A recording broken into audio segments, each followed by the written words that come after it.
When you don't go to Geico.com, car insurance can be confusing. Like Swedish techno confusing. Bark, bark, meow, meow. Dance with me, purple cow. Bark, bark, meow, meow. Ooh, you lovely cow. Geico makes it easy. With 24/7 access, all you have to do is go to Geico.com and you could save money on car insurance. It just makes sense. Unlike, Dance with me, purple cow. I like your moves. Blog Talk Radio.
That's our popular demand. You're now listening to Debate Talk Radio.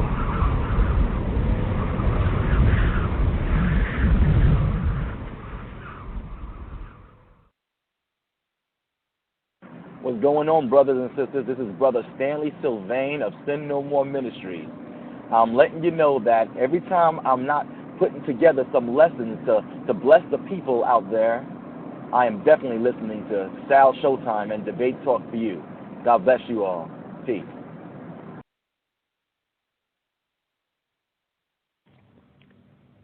Peace and blessings, family. This is your good, humble brother, Basim, representing the DMV area.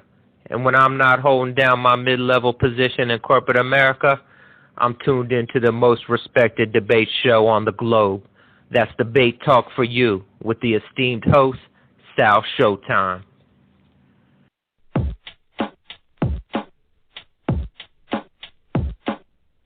You don't want to miss checking out the most controversial video of the year. Everybody's talking about it. A video produced by Absolute Bible Truth teacher, Brother Josh. The video is entitled, Is There a Secret Gay Agenda Amongst the Comedic Conscious Groups? Once again, it's one of the most talked about videos right now, and you want to make sure you go check it out. So go to the website, www.absolutebibletruth.com/store. And once you get it, it's an automatic download. You don't have to wait for it to be sent to you in the mail. It's an automatic download. So once again, go check out the video, get it fast, and get it now.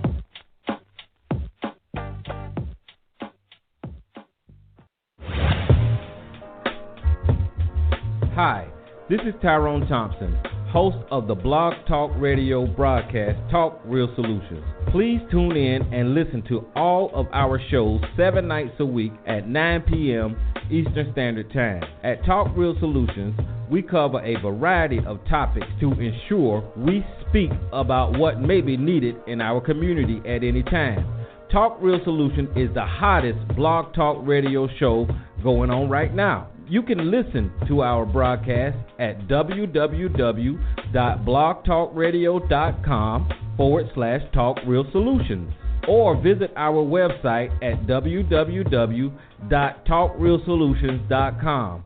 Also, like our Facebook page at www.facebook.com/Talk Real Solutions. You can call in at any time during the show and add to the conversation and offer your solutions at 1-858-357-8453. That's 1-858-357-8453. Because at Talk Real Solutions, we want to make sure you have a chance to talk real solutions.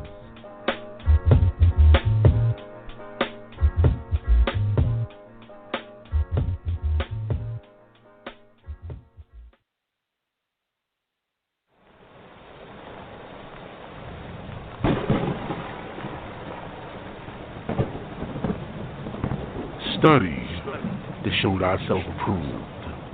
You're now listening to Debate Talk V Radio.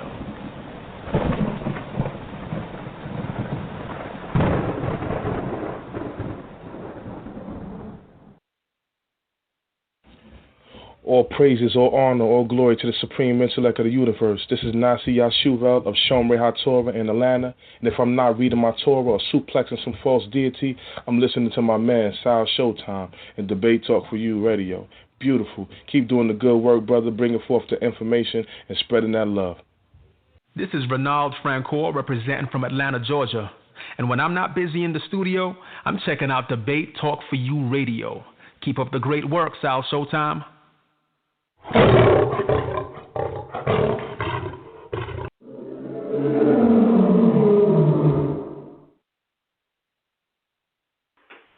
Hey, what's going on, everybody? How you guys doing? Welcome to another show.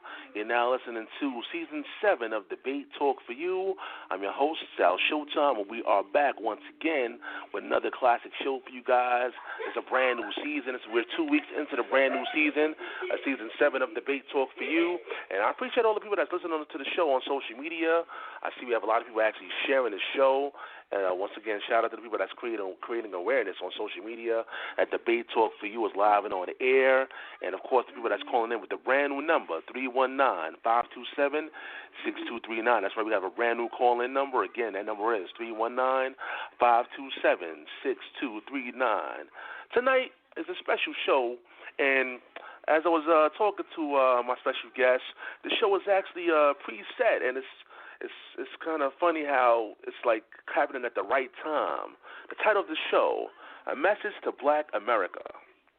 Once again, today's show is entitled A Message to Black America. Without further ado, I just want to bring him in right now. This is Apostle Bennett. Welcome to the show. Thank you, Brother Sal. I am, as always, honored to be here tonight. I would like to send greetings to all of the elect of Yahuwah who are listening from around the world, to all of the truth seekers that have come here tonight, to all Americans, both black and white, who are listening to this show tonight, who are trying to make some sense of the state of our country, to try to make some sense, things that they're hearing coming through the mainstream media, to make some sense of the debate that are going on now between the Republican and the Democratic Party. And we as black Americans right now are finding ourselves in the crossroads. We're finding ourselves right now to be a people who the world is watching. Because what many people here in black America do not understand is that there is a power, a force that is now moving through the earth. It is an ancient power and an ancient force that takes us back to ancient civilization.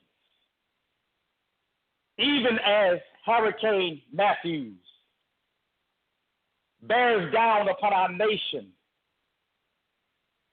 people on the East Coast, down in the South, are embracing themselves for her impact.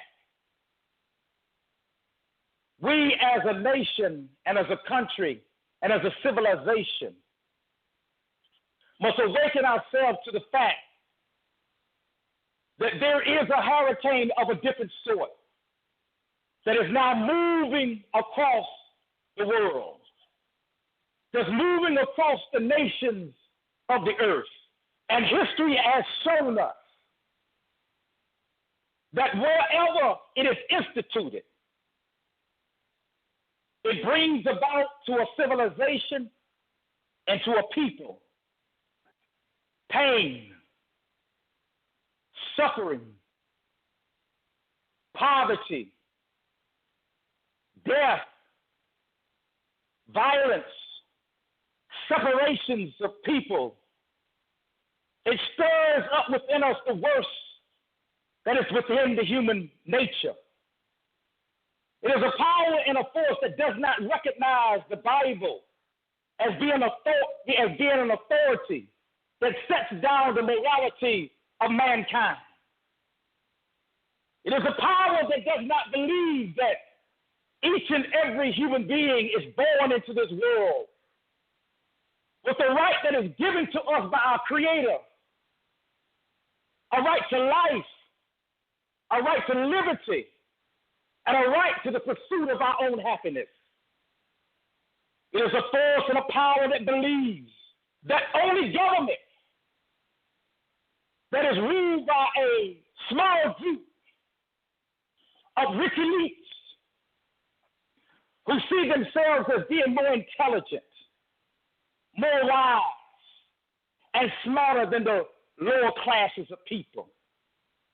It believes that every part of our lives should be ruled by a governmental body. It believes that it should think for us. It believes that it is its job to provide man with his clothing, with his shelter, to decide what his education is going to be, decide what his moral principles are going to be. And right now, so many black people in America are following behind a party known as what we call today the Democratic Party,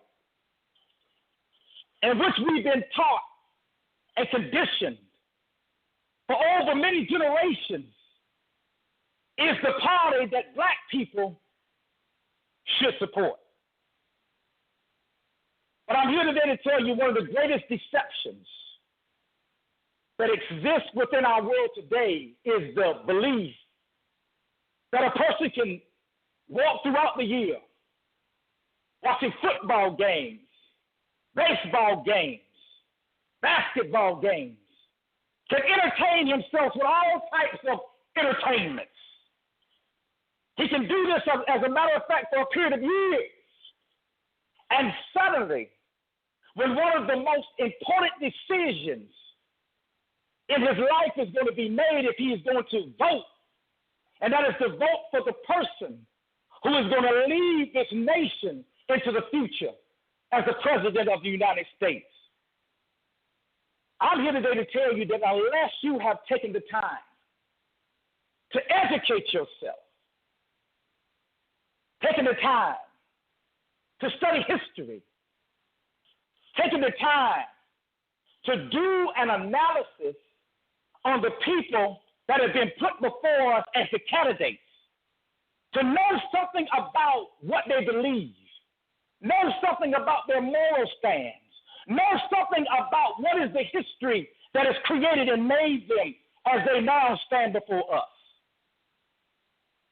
But so many of our people do not understand that black people are being used as pawns in a very deadly game of chess. But many of us do not understand that because we lack the knowledge, it's not that we're dumb people, it's not that we're ignorant people, it's that because the acquisition of knowledge has not been fully pushed as a part of our culture the way it was in generations past. We have become a dumbed-down people. We have become a people who are easily manipulated by people who have made it their life's work to deceive and to control the thought patterns in the minds of people who have not fully and completely, totally educated themselves. Now, what am I talking about here? What I'm saying to you is that there are two streams of thought, or two systems that have always existed on this earth. And many of you know the one system by many different names. Some call it communism. Some know it as socialism. Some know it as liberalism. Some know it as Marxism. I will refer to it in this lesson as collectivism, because I believe that that particular term, what it does, it takes all of the different forms of the concept that we're going to be talking about here tonight and sums them all up, because when you look at them, no matter what form or what name you call it, it all comes back to the same ideology and philosophy. And the other type of government or other system that has ruled over mankind and civilization is what is known as individualism. Now, what is the difference between the two?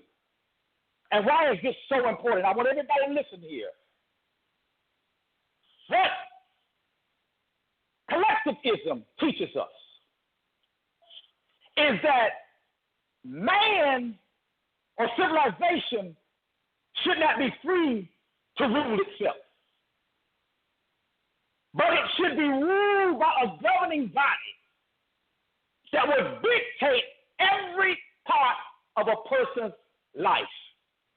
The government literally will set itself up as God, and it will lord over the people. And anyone within that civilization that dares to challenge the power and the authority of that all-powerful government will either be placed into prison or they will be exterminated. What individualism teaches us is that every human being on this planet, when they're born, is born with the right to life, given to them by our almighty creator. Individualism believes that every man has the right to freedom, which is liberty. And that liberty is given to him by the creator who made him from the moment that he is born into the world. It's not nothing that he has to ask for. It's something that is automatically given to him. And what individualism believes is that every single man has the right to pursue the life that he chooses. He has the right to dream his own dreams. He has the right to build the future in which he so longs for in his heart. And that when his dreams become reality and they bring wealth to his life, then he has the right to enjoy that wealth. What the collectivism is all about is that they say that the individual does not have his own rights. The only rights that the individual has is the rights that the government would give him.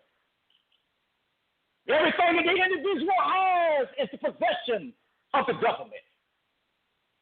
And it is the government's job to take the wealth of the few who are successful and distribute it out to all of those who are less successful. And so, as we look at this particular race, and one thing I want to say to you right now, the first thing you have to understand is let's get past the illusion that this race, this presidential race, is about the Democrats versus the Republicans. That's nothing but an illusion. And let me repeat that to all of you who are listening around the world. This race that we're looking at right now, as I've analyzed it is not about Democrats versus Republicans. That is the narrative that they're giving to civilization. That is the magician's trick that they're playing upon our minds. That is the thought process that they want to control us with. This is what they want us to see. But they want us to see the invisible battle, the real battle and the real issue that exists behind the scenes, almost invisible to the eye, is the battle between two ideologies, the battle between two belief systems, the battle between those who represent, those who want to establish a new type of government here in the United States of America. And they're just about in position to do it. Y'all better listen to me. They're just about in position right now to implement it. It is a system which is, like I've said, which is known as communism, which is the term that most of us are familiar with it. And those of us who still want to hold and cling to the republic, which is a form of government that was originally established by the founding fathers when they first put together the Constitution back in 1776 and established a republic. Those of us who want to see this country remain as it was and begin to work towards developing and coming to and realizing the ideals that were first set down upon this nation hundreds of years ago, versus those who are ready for a radical change. Now listen to what I'm about to tell you. Many of you, when you listen to people who will begin to talk to you about communism or socialism, when they first begin to talk to you about it, they can make it sound like it's something really good. Because their philosophy is, and remember this is not something that just started. This battle, this is what I'm trying to tell you, this battle that we're talking about has been going on in this country for at least 100 years. But it's been going on outside of the view of our perception. Because of the tactics that the communists have used in this country, they use stealth and they move with secrecy behind the scenes. They work within the system, but their ability to be successful is in their ability to not be detected, to not be seen, so they move as phantoms in the night. And what you got to understand that communism, the philosophy of it, the ideology of it, has also been for a long time a part of the black community that many black people do not even understand. You can go back to the early parts of the 20th century. In the late 1800s and the early 1900s, a man by the name of W.E.B. Du Bois, many of you who are out there know him, those of you who are historians. He was looked at as the finest, one of the finest scholars that America has ever produced. He was a very influential man in his day and in his time. And his influence upon black America cannot be underestimated. He was a communist. He did not believe in the American system of government. He believed in socialism. He believed in what he called the talented 10th, eugenics, and we're going to get into that tonight. And we're going to talk about all of these things. The thing that I want you to understand is that ideology or that belief system has been passed down through the generations. And what black people in America need to understand is that black people who are today who consider themselves to be elitists, the Congressional Black Caucus, to name one group, who are in high posts in our society, are men and women who hold socialistic belief systems. They do not believe in the American way of government. Now, what is the full significance of this? The full significance of it is this, is that black people, being ignorant to this invisible war that's been taking place throughout the generations, have been influenced by these leaders to support a political party whose interests are not in the interests of black people here in this country. In other words, the very people that we are being taught and led to follow and support are the very people who are planning our destruction and our demise. And you better listen to me. You better listen to me. Now, what am I talking about?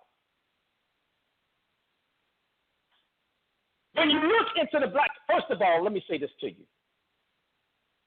When we're talking about the communists or the collectivists, we must understand that right now they have total control over the United States government. They are AKA running things. They control our educational system. They control most of the bills that are now being passed in our Congress. They control the inner cities of America where most of our black people now reside. They have control over the most of our industries in this country and within this nation. They control the mainstream media, who I call the mind magicians. These are the people who have the ability to paint and create any type of reality that they want to create for the people to see. And because most black people today, it's sad to say, get their information from the mainstream media, they do not realize that they are in a state of hypnotism when it comes down to the subject of politics. And their ability to think rational thoughts has been greatly, greatly impaired. One of the things that I'm really, really concerned about is when we see black athletes, now listen to this, who will come out and give their support to Democratic candidates. I don't know whether LeBron James actually did it, but they report that he supports Hillary Clinton. I don't know what he did, and I'm only telling you what they said. It could be true, it could be a lie. But I'm speaking now in general terms. Black athletes who have names, big names, in the sports world. We saw what Colin Kaepernick did when he did the little thing, when he got down on his knees. And we're going to get to Black Lives Matter in just a moment. When they come out and they say, I support Hillary Clinton, or I support the Democratic Party, what they're doing is an insult to black America. Because what they're saying is the only thing I have to do is tell these black folks that I support somebody. And because I can play basketball, because I can play football, because I can run fast, automatically they're going to support that party because they are my fans. That's an insult to us. We as a people should be intelligent enough to say, oh, we love the way you dunk the ball. We love the way you run the ball. We love the way you play sports. But when it comes down to my future, my family, my livelihood, and my life, unless you want to stand up and give me an intelligent reason for why I should follow that candidate, you need to sit down somewhere. Because what you're doing is you're selling out our people. What you must understand is that those people who have money see themselves as a part of what I call the elites. And so they're not worried about the impact of picking the wrong candidate for our people, because they are not going to be in the inner cities. They are not going to send their kids to schools, but they're not going to be properly educated. Their kids are not going to be in places where a person can walk down the street and get a bullet put through their brains just by walking down the street. They're not going to be subject to the gang violence in our inner cities. They have a place, the schools that they're going to and the places that they live is not going to be where most of black America is going to have to live and operate, in the jungles of the inner cities. So when an athlete comes out and endorses a candidate, the first question we should ask ourselves, or we should ask them, why should I do this? And if you cannot give me an intelligent reason for why I should support this candidate, then all you're doing is allowing yourself to be used or prostituted by somebody else to use your name and use your position to lure black people who you already know are not educated and do not have the sophistication of knowledge to understand what is really happening to them, and the only thing they're doing is looking at you as an image of somebody they trust, and they're gonna follow behind. And to me, that's a travesty, and it's wrong, and it bothers me. Because when you look at the Democratic Party for a moment, now one thing I want to say to you, it's not about the Democrats and Republicans, because what you got to understand is that both the Democrats and the Republicans have people within both parties who are socialists. Are you listening to me? And what you got to understand that most of the elections since World War I, you got to do your research now, have been nothing more than WWW shows. They're just fake shows that they put on. See, the people at the top who are really calling the shots, it does not matter whether it is a Democrat or a Republican who wins the nomination.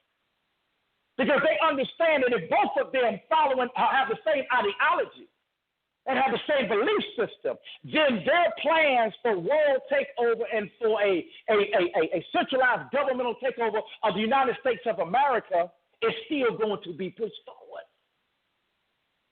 And what we have seen throughout the last decades is that you have Republicans and Democratic presidents who still have the same hidden ideology of socialism. But they don't tell you this.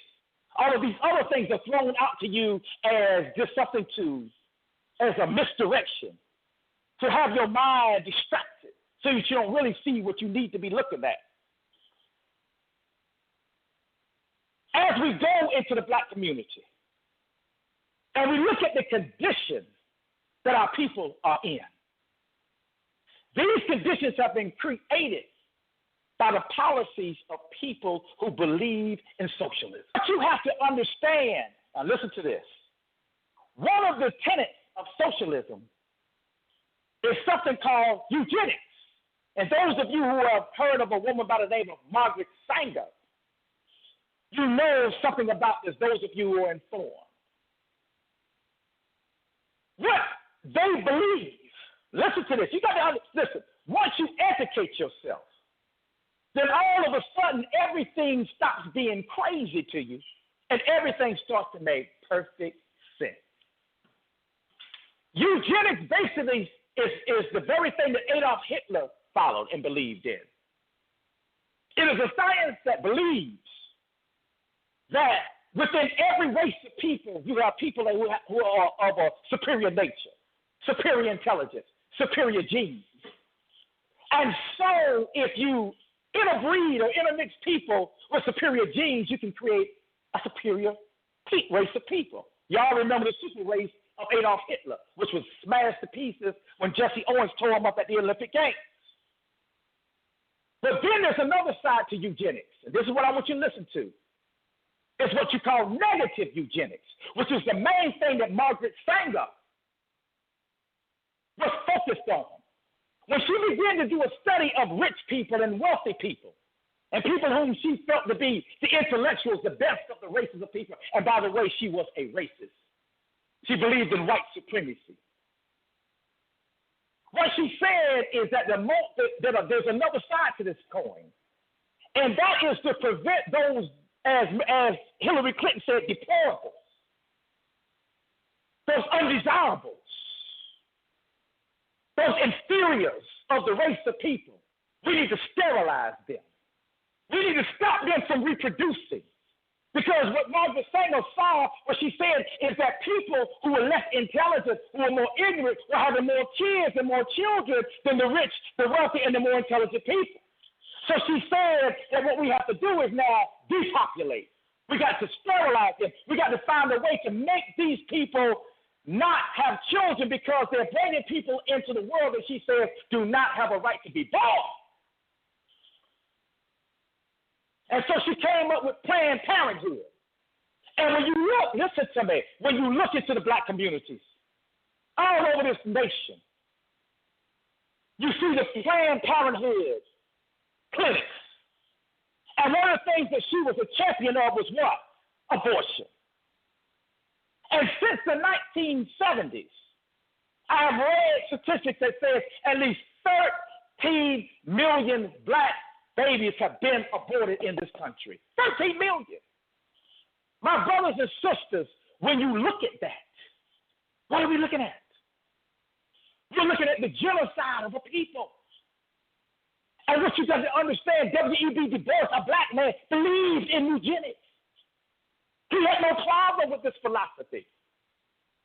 You got to understand that people who are socialists, they have no problem with this philosophy. This is why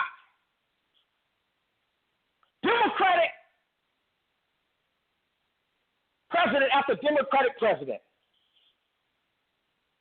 when you see them, and even the Republicans who have this ideology, when you see the killing and the murdering that's going on in the black community, they do nothing to stop it.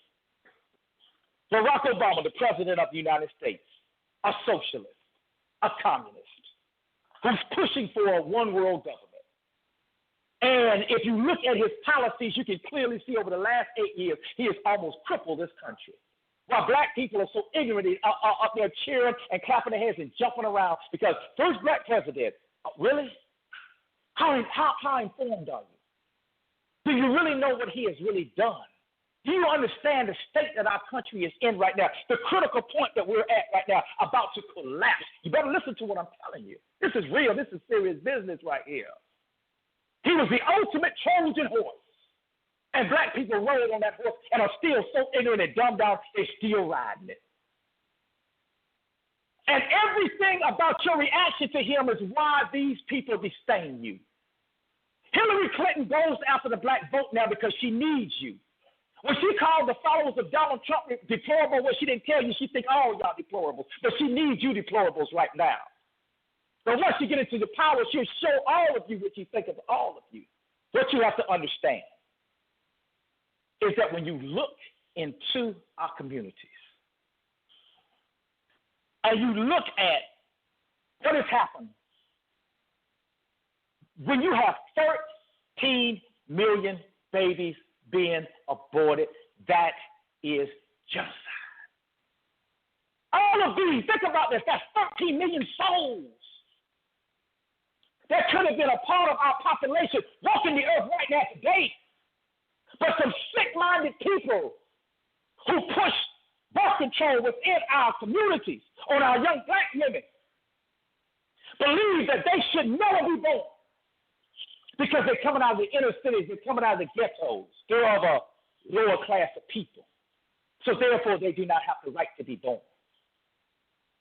And then one thing that Margaret Sanger said, she said one of the things that she wanted to do, now you listen to this,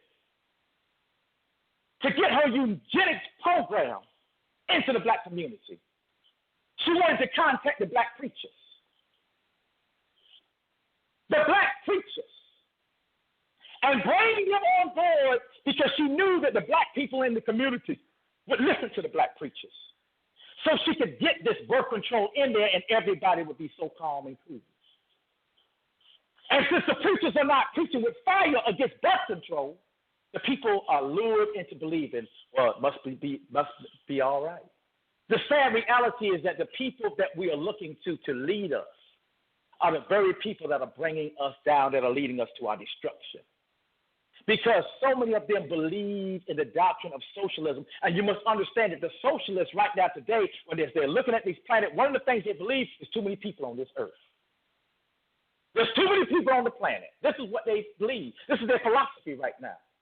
So genocide is a part of their plan. So this is why they put the guns into the black community. This is why they put the drugs and the dope into your community. So everything is starting to make sense.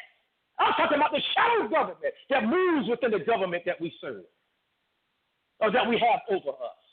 They put these things within our communities because what do they want us to do? They want us to kill each other. They want you to slaughter yourself up. They want you to go crazy because you're doing them a favor because they see you as what? Deplorables. Even the black leaders don't listen. If you notice something, the black leaders are not crying out. Listen, look, just look. You don't hear the great cry out of the murders that are going on in the black communities. Why? Because this fits into the socialist philosophy. Let them kill themselves. They're deplorables. They represent the underclass of society. They represent those people who are not, they're on a different level. They're a lower level of species. So let them kill themselves. Who cares? This is why they do nothing about it. This is why Obama, who's from Chicago, since he's been in office, over 3,600 murders in Chicago. Have you ever seen him get on TV before the nation and call for a ceasefire from the black people within those communities? Has he ever gone down there to talk to those young men?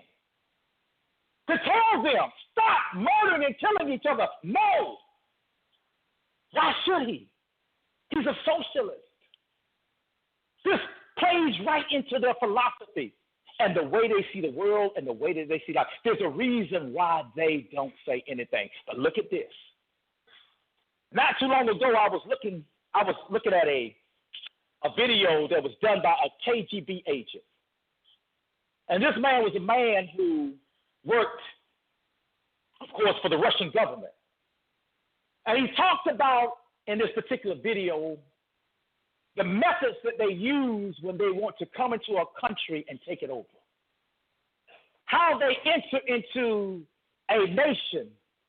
And when they go into that nation, how do you bring that nation down to its knees and then begin to implement a whole new government or communist or socialist ideas and ideology or social system within that country? He said there were 4 basic phases to it.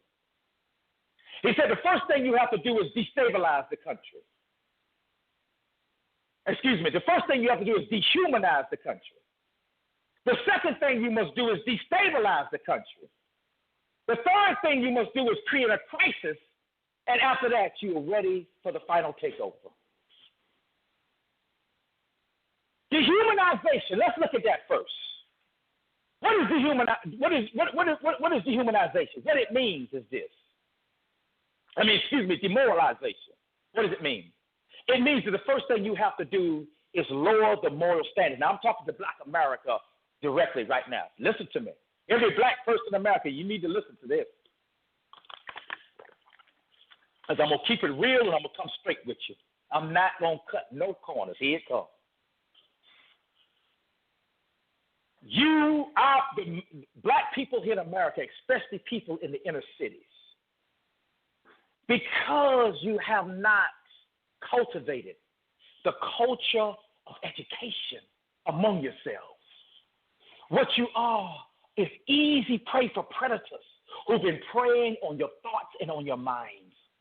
You don't realize how you are being controlled through mind control techniques that are very advanced. You can see that the first phase of demoralization is already taking place in our people.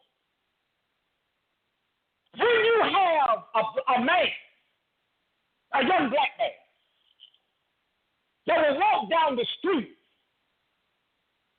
with his shirt off his back, with his pants hanging down to his knees, and his underwear showing to the entire world, that is a fall in the morality of man. No man who understands morals, principles, and values, who respects himself, is going to walk around the neighborhood with his pants hanging down to his knees so that people can see the drawers that he's got under his pants. Come on with me now. That right there shows that the moral fiber and the thinking of our men has dropped. How can you think in your mind that there's nothing wrong with that? You've been demoralized. And then you have our Black women that walk right beside them, and you feel comfortable with that. You've been demoralized because you feel that that's all right.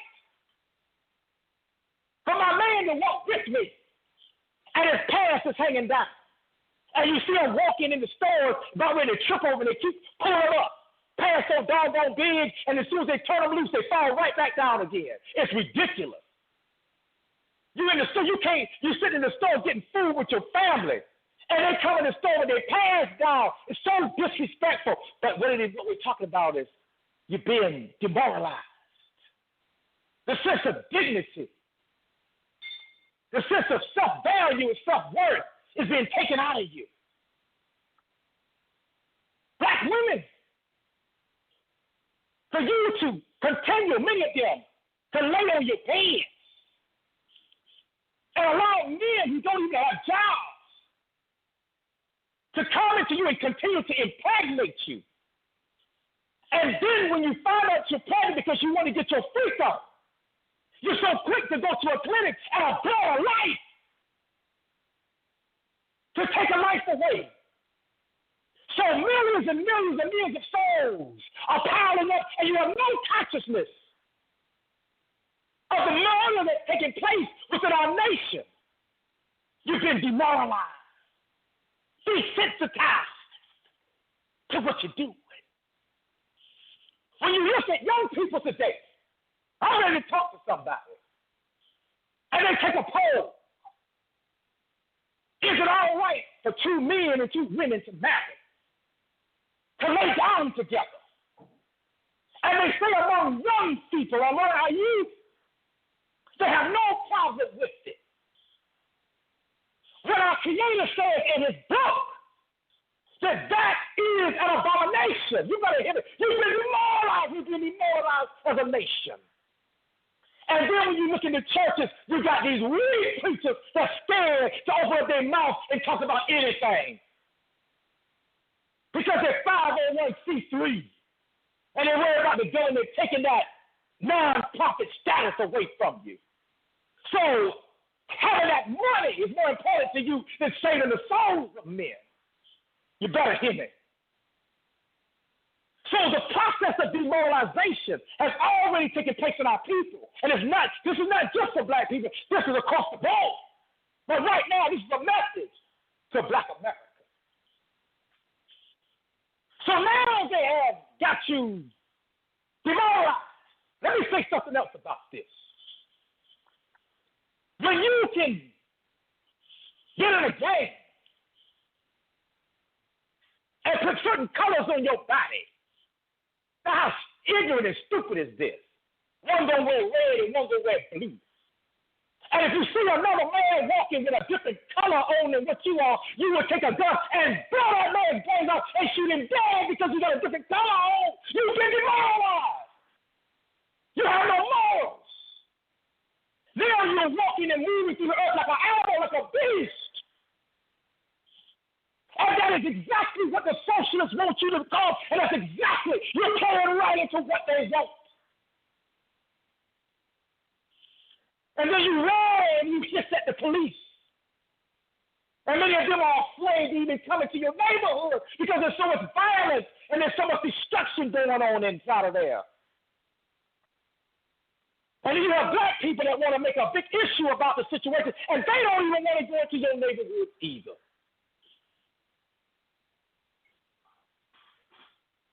And so now they got your morals down. So they flood your neighborhoods and they flood the neighborhoods with drugs. You got to understand you're on the hit list, black folks. Listen to me now. With dope and the drugs. So now you're crazy out your mind. You can't even think straight with that mess in your brain. They put the guns in your hand. And so now what they do is they create a situation that you'll just walk up to another human being because somebody that said something that's dissed you or disrespected you. You got to have him. I got to get him. I got to burn him. So you'll walk straight down the street. You'll ride on a car with your boys. All y'all with your pants hanging down. And you'll see this person that you're mad at. You'll pull out your gun. And you got innocent men, women, children, and babies that can be right there on the spot, and you will shoot your gun. And don't care who you kill, who you hit. If your bullet hits a little baby and blows his brains out, you have no feeling and no emotion, and you can go and eat a cheeseburger when it's over with. This is despicable. And somebody got to say something about it. And so what happens with the socialists? Like I told you, this is how they take a country and bring it down and causes it to implode upon itself. Oh, this is a beautiful game, isn't it? Watch this. Now watch this, y'all. Everybody, listen to this. Recently, we've seen all the cop killings that's been happening around this country. North Carolina, we all saw that. Oklahoma, California, the different places.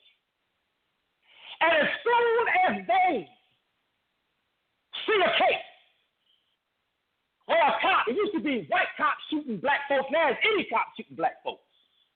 All they got to hear is a cop that shot a black person. And the politicians, the Sambos, like Jesse Jackson, like Al Sharpton, socialists, will run to the scene. And they want to get out there and then go crazy. A cop done shot a black person. And what happens?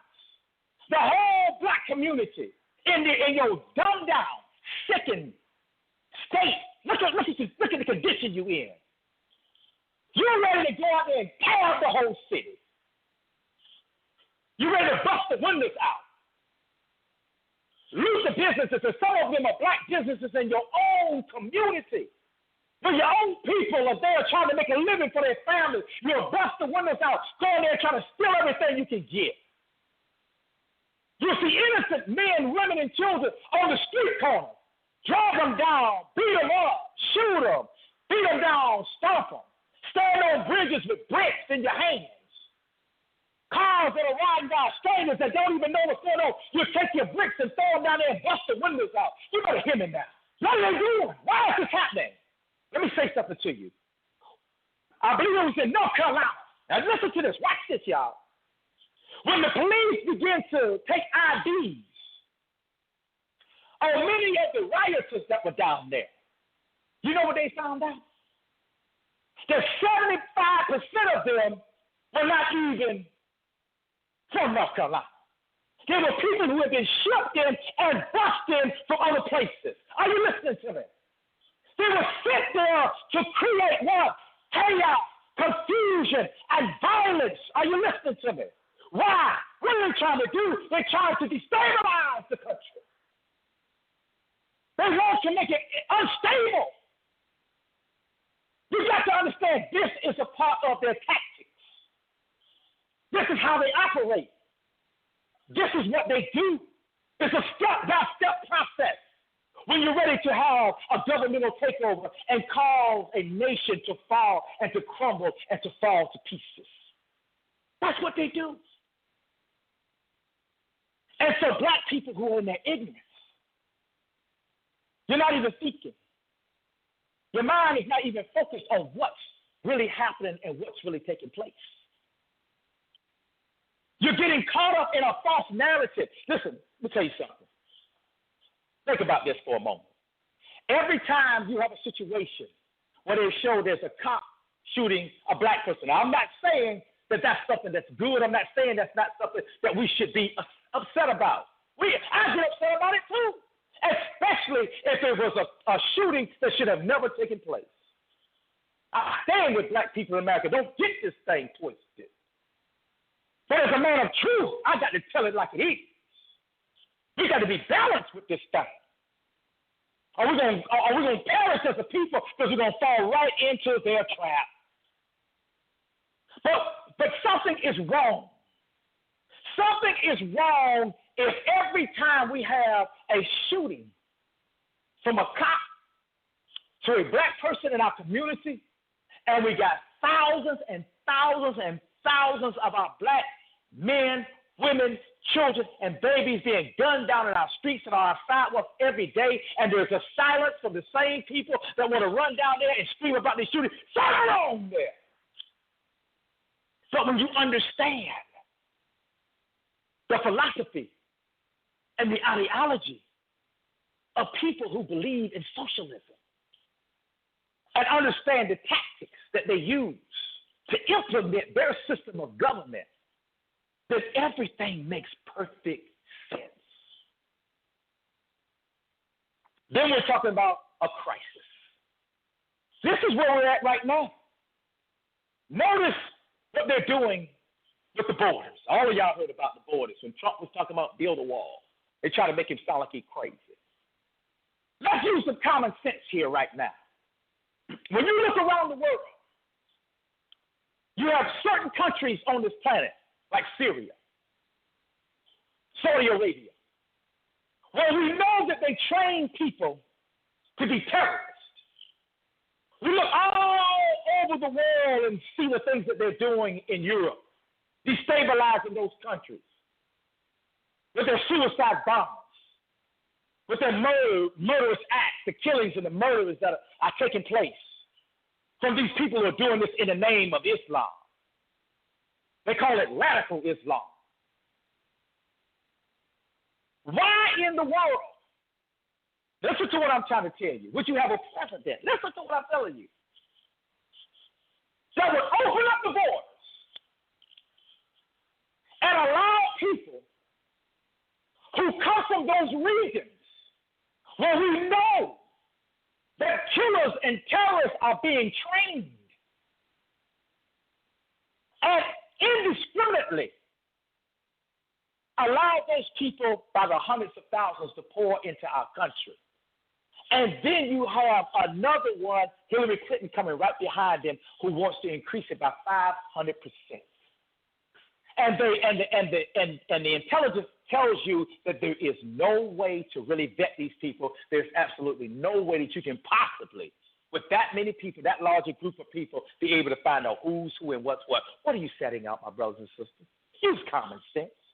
And when the CIA has already told you that ISIS has already said that they're going to infiltrate those people, if you really love your people and you want to protect your nation, what would common sense tell you to do? It would tell you, let's hold up here until we can put a system in place that we make sure, absolutely sure, that we do not let any more of these dangerous people into our country. But they're saying, come on in. Come on in. And they're running and doing everything they can to get as many of them in here as they can. And what you think them folks going to do when they get here? You're talking about people with a different mentality. You're not talking about people that's going to try to go shoot up something and get away. You talking about people that's going out here and they writing a letter to their family and say, this is the last day I'm going to live. And they're going to go out to a mall somewhere and shoot up as many people as they can until somebody kills them. Or strap a bomb to themselves and blow themselves up and kill as many people as they can and think they're going to paradise because they killed the infidels. Why would you allow, and listen, and I'm not even a politician. You don't have to be no genius to see that. They know that. You don't have to have a master's degree or PhD to see that. All you got to have is something called common sense.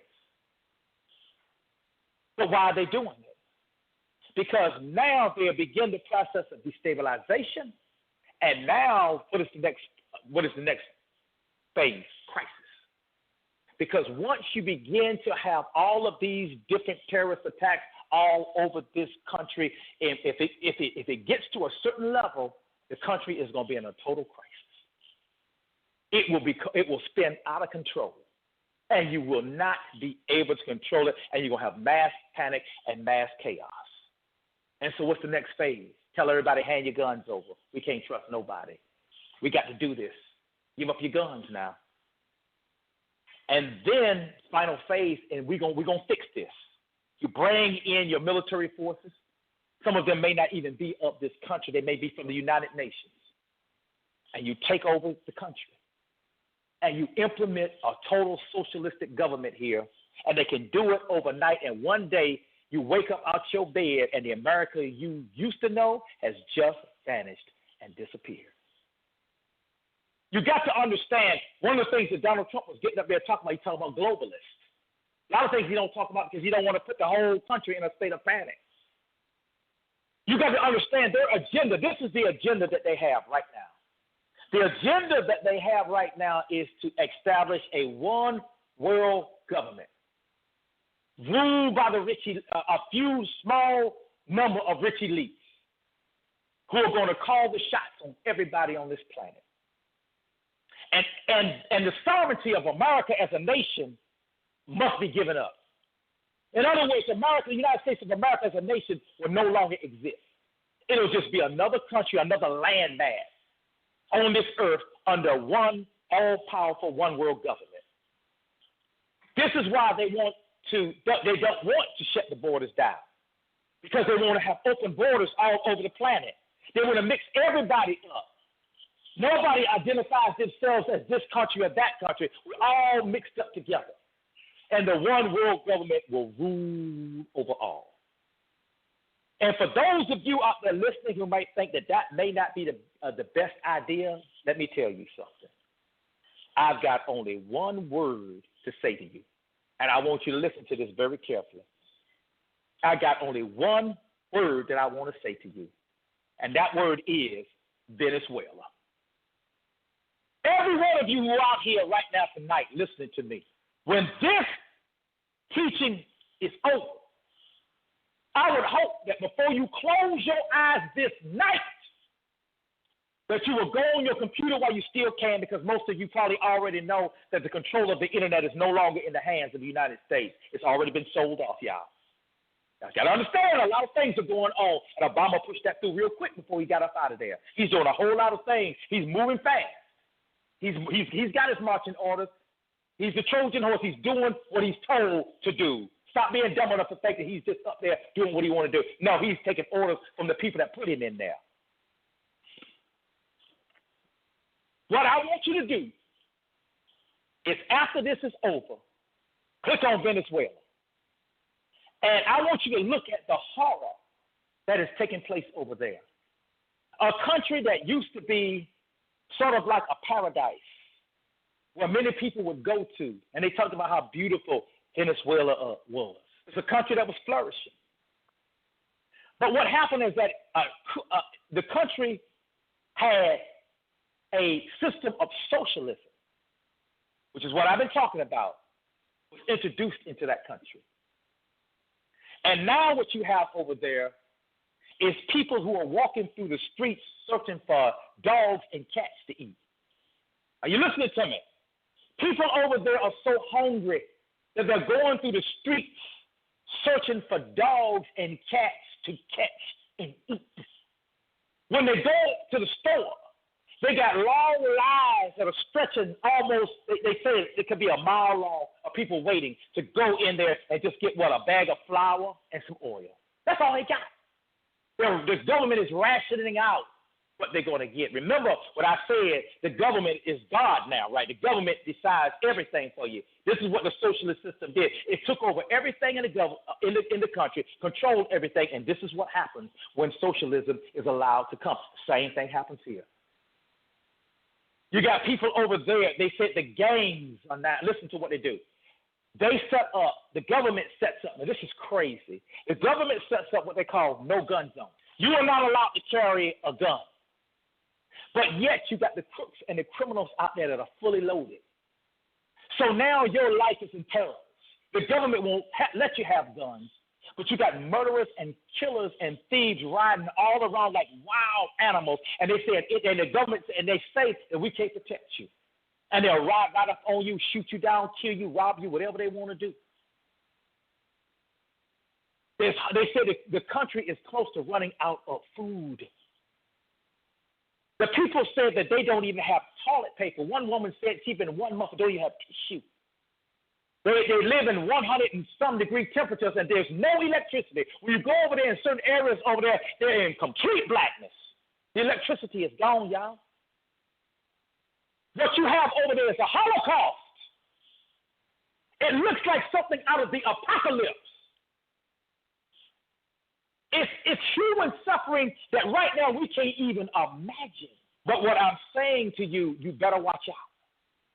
Because you have people in high places right now, y'all, listen to what I'm trying to tell you, who hate America. And if we're not careful, we're just, you better help me, Yahushua. We're just a step away from that reality. I want everybody, go look at Venezuela. We are very close right now to that becoming the reality right here in America. There are those who already, and Obama is one, who feels America is too powerful, too strong. And it's time to bring America down to its knees, and they're working hard to do it. Bring this country down. And the suffering that is going to be here in this nation, your mind can't even comprehend it. People will not even believe that this is actually happening. I was looking at a guy today who is an expert economist. And one of the things, I'm just going to quickly say that he said, he believes, and he said he's made many predictions, and all of them were very accurate, even when people laughed at him. He has a track record that is phenomenal. He said that our country is heading for a total, complete collapse economically.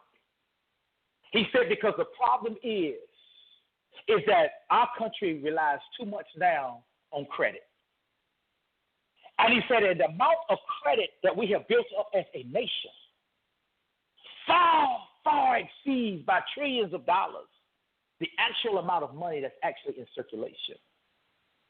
And so right now you have a lot of people right now that are holding things together based upon somebody owing them something or somebody's going to pay them up. What he is saying is that all it would take is one small move of somebody to pull out of the economic system. I'm not an expert on this, but and other people need to study this thing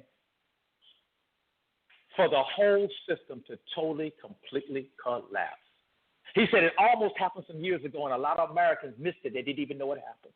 Congressmen were calling their wives on the phone, telling them to go to the ATM machine and take out as much money as they'll give you. And they were saying, "What, honey, what are you talking about?" He said, "Don't ask no questions." He said, "Because the banks may not be open tomorrow." He said, "Take out all of the money that you can." A lot of Americans didn't know this was going on behind the scenes. The Federal Reserve bailed us out on this one, but we're still in trouble. The same problems that was there before is still there now. So you got to understand that what they were saying is that the banks are about ready to collapse. And so what they're saying is that you can use your credit card and click it, and all of a sudden it's saying you're empty, you ain't got no money. You go to the bank, and all of a sudden you know what I'm saying, you want your money, and the bank closed. You know that big closed sign on the window, you don't know where everybody's going to win. You go into the gas station to get you some gas, and the gas pumps are empty. You go into the stores, and the stores ain't selling nothing. They trying to stock up for themselves. Everybody now is locking down for survival mode. And this is one of those things that can happen overnight. One moment you see one America, the next moment it's a different America that you see. And people better wake up and understand that what I'm saying to you is not scare tactics. What I'm saying to you is not fantasy. What I'm not saying to you is not something for you to just laugh off. This is very serious. This is a day and a time when we got to educate ourselves. We got to know what's going on. This election, listen to what I'm trying to tell you. This election is the most important election in the history of human civilization. You heard what I just said? The election that's coming up on November the 8th is the most important election in human history because Donald Trump, get past all that stupid stuff that they're telling you in the mainstream media. Get past all that nonsense. This is our life and our livelihood and the future of our children, our sons and daughters and babies. The problem with the attack upon Donald Trump is this. He is not a part of that in-group. He is not a part of the Council of Foreign Relations who run the United States government. They run this country. They call the shots on everything. Donald Trump was something that was not supposed to happen. But this was a man that we need to get behind. I'm saying it's a black America. We need to wake up and get behind that man. History is going to remember what we do on November the 8th. We are standing at a point in time in history that is critical for us to wake up out of our sleep and realize that we've been duped and we've been set up. And there's an axe on our neck that's getting ready to drop, and we don't really see it. It's time to wake up.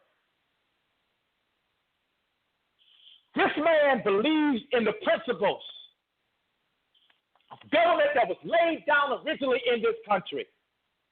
And what he's doing is fighting a war against those who are ready to destroy it and transform it into a socialistic system of government. That's where we're at right now. That's where we're at right now. A lot of people say, I'm going to tell you, and one thing that always amazes me when I listen to black people who got problems with Donald Trump. Isn't it amazing? I want you to listen to this very carefully. The people that support him, the black people who are waking up, that support him, they are educated. When you come up and you begin to ask them questions, why are you voting for Donald Trump? Listen, just watch. Get away from your emotions. You'll see they give intelligent answers. There are people like myself that have taken the time to study. They've taken the time to do their research. They've woke up, and they realize that what they're seeing on the mainstream media is just an illusion. It's just a game that they're playing. If Donald Trump was one of them, the socialists, there wouldn't be no problem right here. They would have been kicked Hillary Clinton to the curb. They wouldn't say nothing about this man at all. They would be riding right with him. They would be on his back. The mainstream media would be pumping him all the way up. But the problem is he's messing up what they're trying to do. He's applying the ointment. He done thrown a monkey wrench in the machine. That's what's done happened. Where did he come from? Are you listening to me? He sees and knows everything I'm telling you tonight. If he's listening, or if he was here, he would tell you the man is telling you the truth. Everything he's saying is right on point, right on time. This is why the man decided to run, because he really, truly wants to save this country or try. It may be too far gone. That's why he told you this is our last chance. He knows that. Y'all think that man is just saying that because he just wants to get elected? No! He's telling you, look, wake up, black folks. He's telling you something. He's telling you this is the end game, y'all. If we don't turn back now, it's going to be too late.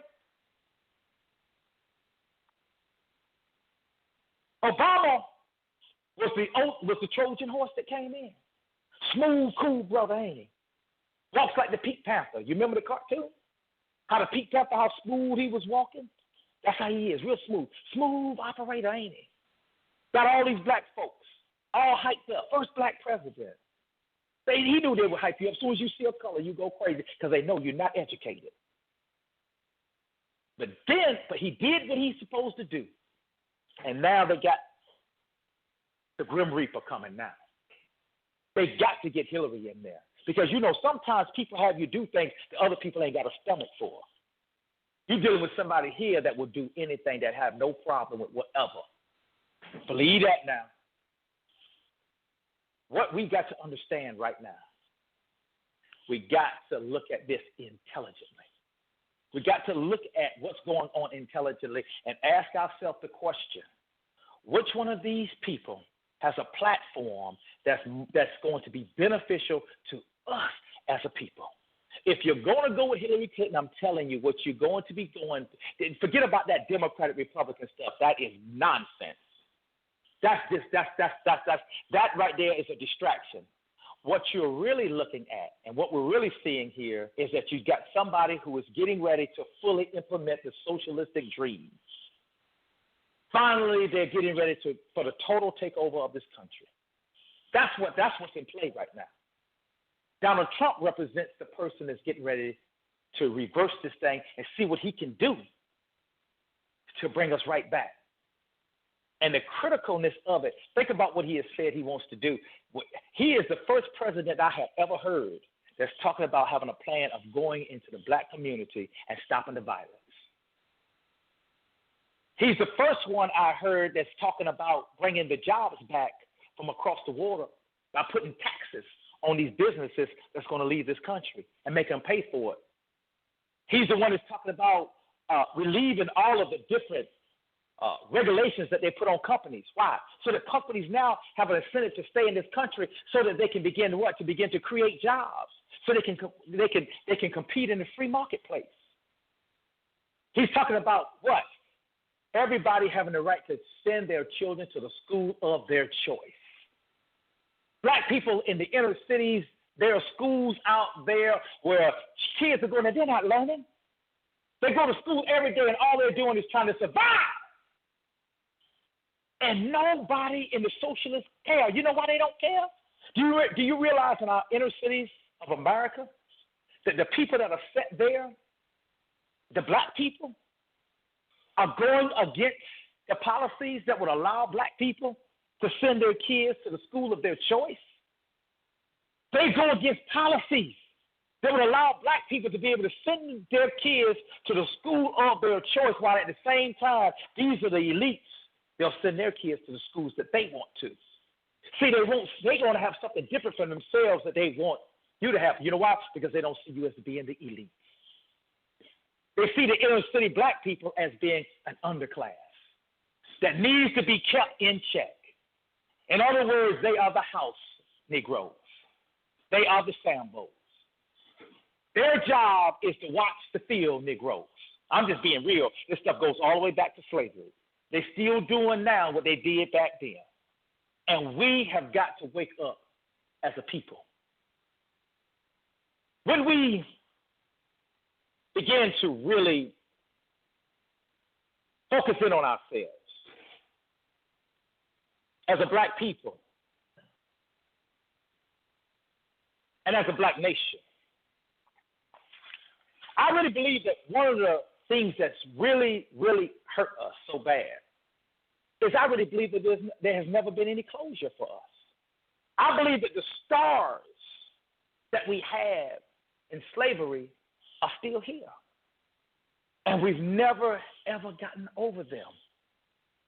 You see, because when we came out of slavery, we were totally dependent upon the governments for our survival. We had nothing, literally nothing.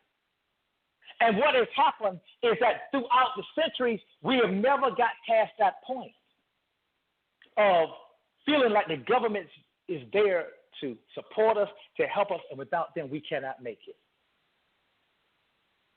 And until we get to that point where we realize that we're beautiful and wonderful creations of the Almighty, that He gave us minds, He gave us gifts, He gave us talents, and He gave us abilities, that we, through self-determination, can lift up ourselves and lift up our people out of the condition with the help of our Creator.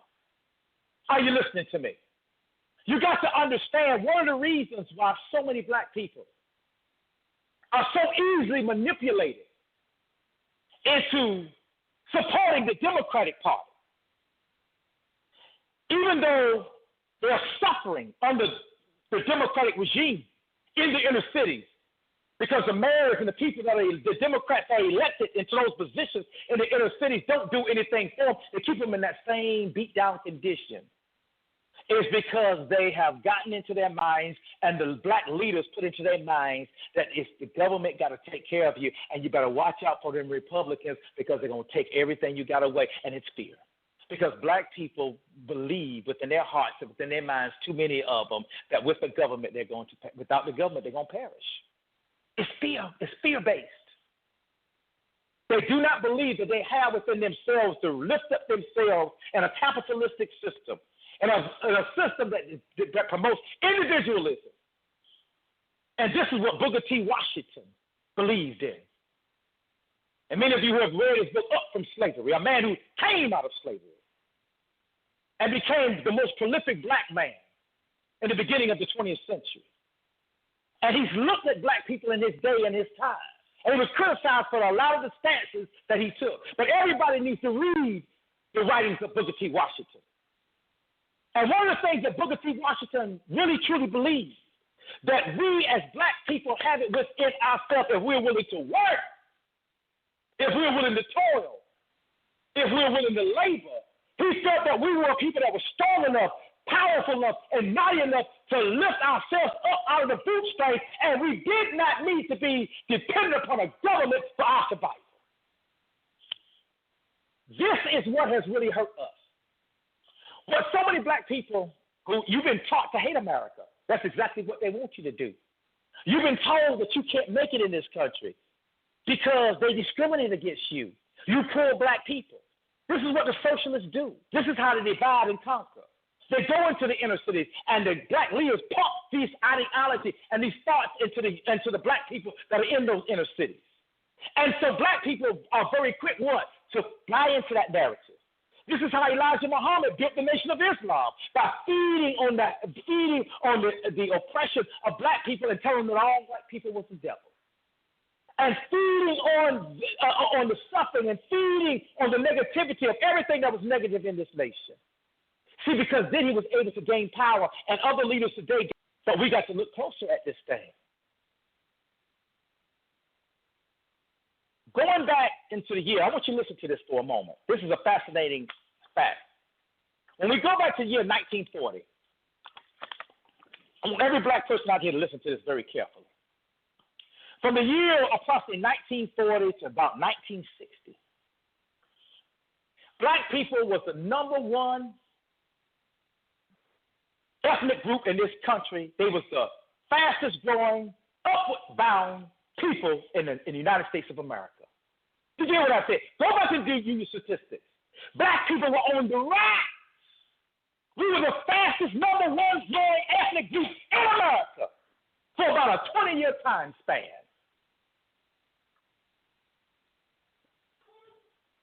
Why was that? How is it every black person who hears that, you shouldn't let that go by your mind? Because we're talking about a time when racism was here. We're talking about a time when the Jim Crow laws were still in effect, the black codes. No blacks allowed in this restaurant or in this water fountain, back in the bus. But yet they were still the most upward bound people. How was that? It was because black people in those days and those times were no longer looking to the government to sustain them. Within our culture, within our people, we pushed education. We educated ourselves. And we had a mentality and a mindset that said that no matter what obstacles was in our way, we were going to make it. And so education was a part of our culture. It was a part of who we were. And I can remember myself growing up in the 60s, how my father had a library in the house and an encyclopedia and books that was pushed upon us when we were little children. That was a part of our culture. Are you listening to me? And so it had a powerful impact upon our people. And when you go and look at the civil rights struggles of the 60s, look at the black people who are our grandmothers and our grandfathers, look at how they carried themselves. Look at the eloquence with which they spoke. When news reporters came up and put cameras in their mouths, when they were young teenagers and young men and women. Look at the dignity with which they walked. They weren't kicking out windows. They weren't looting. They weren't shooting and killing each other. They were people of higher morals, higher standards, higher principles. Now look at the scene today. Look at how we plummeted and fallen down. What happened? What happened is when they began to implement the socialistic ideology and introduce it into the black community. Y'all gotta hear me now. When they went to the black woman, okay, these black folks, they coming up too fast now. They done caught on. They bought into the individualist ideology. They bought into the capitalistic system. They're no longer dependent upon us, the government, to take care of them. They're becoming upward bound. They're seeing themselves as beautiful and wonderful and mighty creations of the Almighty. And they realize within their minds is the genius and the vision by which they can create their own world and their own future, and they were not going to be denied. They didn't care about no black codes. They didn't care about no racism. They didn't care about no Jim Crow. They didn't care about nothing. They had their minds focused on nothing but getting theirs. And they were relentless. But what did they do? The socialists struck. They went to the black woman. Stop working so hard, baby. We love you. Guess what we're going to do for you? We're going to give you welfare. The only thing we want you to do, get that man out that house. Because, see, during those times and periods, the black family was strong. You had the black man in the house, raising his sons. In the 40s, the 50s, and the 60s, you weren't going to have no street gangs out there. You were going to have young black boys, 12, 13, and 14 years old with guns shooting adults. Because you had fathers that would walk out on them street corners, grab that boy by his shirt, and say, get your behind home and get up in that house. A father that was a figure of power and strength that taught them to respect authority, that taught them discipline and self-control, and taught those young black men that there were consequences when you make wrong decisions and take bad actions. And so what that did, that put a stability within our community. And with that, by us pushing education strongly, we began to be a people that begin to rise. But then the socialist agenda hit us. You need to understand this. And they go to the black woman and they say to her, don't worry about looking. We'll just give you welfare. But the one thing we want to do, see, these people thought this thing through, get that man out the house. And so the black women, what did they do? They began to go on welfare. And the black man began to move out of the house. So now what you started having is all of these children being born out of wedlock. with no father there to lead them, to guide them. You see what I'm saying? To show them the right way. It took the drive and the motivation out of those women to excel and to exceed because everything is given to. We'll give you food stamps. This is socialism. We'll give you food stamps, baby. You ain't got to worry about it. We'll even feed you. And every baby you get, you're going to get more food stamps and more help from the government because we the ones that you need to look to. And then what else did they do? They pushed what? Planned Parenthood into the community and gave them birth control pills also. So the ones that wrong y'all, the other ones that are among you, we want you to go ahead and kill off your babies. We don't want all these black kids being born. And by, over time, you saw our people morph into what you see them today. And it's really become a sad sight to see in that inner city. Now, let's everybody keep it real. When you saw some of those scenes from North Carolina, somebody got to say it. Those young people out there, many of them were acting like wild animals. It's embarrassing. It's despicable. But if you notice, the leaders won't even say nothing about it because they want you to act crazy. They want you to go wild because they know that in time, you think that we on your side, we're going to support you today. But the very thing that we're supporting you for today is going to be the very thing that we're going to use as an excuse to slaughter y'all tomorrow. But you don't see that. Tomorrow is coming. We'll show you what we really think about you then. So what I'm saying is I look at where we're at right now as a people. I believe that the starting point for us personally as a people is we got to get some closure. I believe that we've got to ask, I feel like what the first thing we got to do is that we got to answer the question is, what happened to us in slavery? Why did slavery even take place? I truly believe that in the psyche of a lot of black people, that's bothering them. Many of them are still confused. They told you that because you are a subspecies human people, you're not worth anything. You were nothing but a bunch of savages over there in Africa before we brought you over here, and we had to tame y'all wild, crazy folks. You never was nothing, and a lot of y'all ain't gonna never be nothing.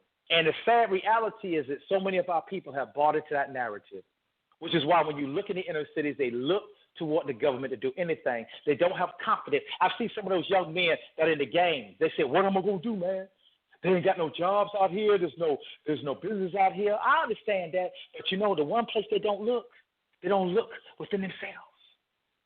They never stop to think that I have a mind and a brain, which is my greatest gift. They never stop to think that instead of going out there in those neighborhoods and shooting people and robbing people and killing people and forming gangs, that you could get books and sit down together and begin to educate yourselves on how we can come together and begin to bring businesses. How can we get business loans? How can we begin to uplift our community? How can we begin to become an upward bound people? But it begins with you beginning to realize the importance of education. And I believe another aspect of this is us beginning to understand and put some type of understanding to what happened to us. I have a Zondervan's Compact Bible Dictionary here, and I want to read something to you.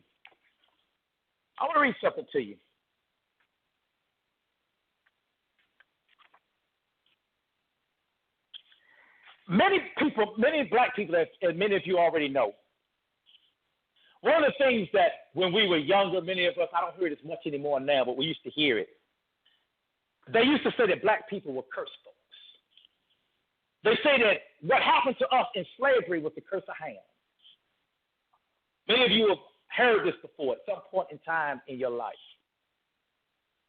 They say that black people are the descendants of Ham. Now I want to read something to you from Zondervan's Compact Bible Dictionary that I found to be quite interesting. And what it says here is that under the definition of a Ham, it says the youngest son of Noah, born probably 96 years before the flood.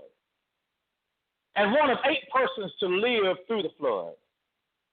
It says he became the progenitor of the dark races, not the Negroes, but the Egyptians, Ethiopians, Libyans, and Canaanites. Now, the first question you got to ask yourself the question, what do they know that we don't know? He's saying that Ham is not the father of the black people that came over here on the slave ships. That's what he's telling you. He's separating the Negroes from these other black people whom he says are descendants of them. In the future, we get ready to start a new wing on the ministry, and a lot of these things we're getting ready to put up. I'm going to put up the number or the website number where you can find this.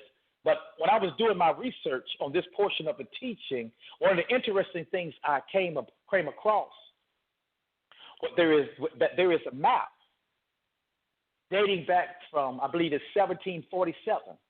That's 1747. That shows the place, it was of Africa. And it shows the place that is modern-day Ghana. And when you go to that spot that's modern-day Ghana, in that place, they have written there the kingdom of Judah. The kingdom of Judah. And those of you who do your research will find out that there are many, many scholars out here who've written about the Hebraism of West Africa. And many of those out in the audience who've done this research already know that everything I'm saying is right on point. What black people have to understand is that there is a Hebraic connection between us and our ancestors. There's a reason why they did not want us to learn about our history. There's a reason why they didn't want us to read. Because if they say the kingdom of Judah, then somebody knew something about us that they did not want us to find out about ourselves.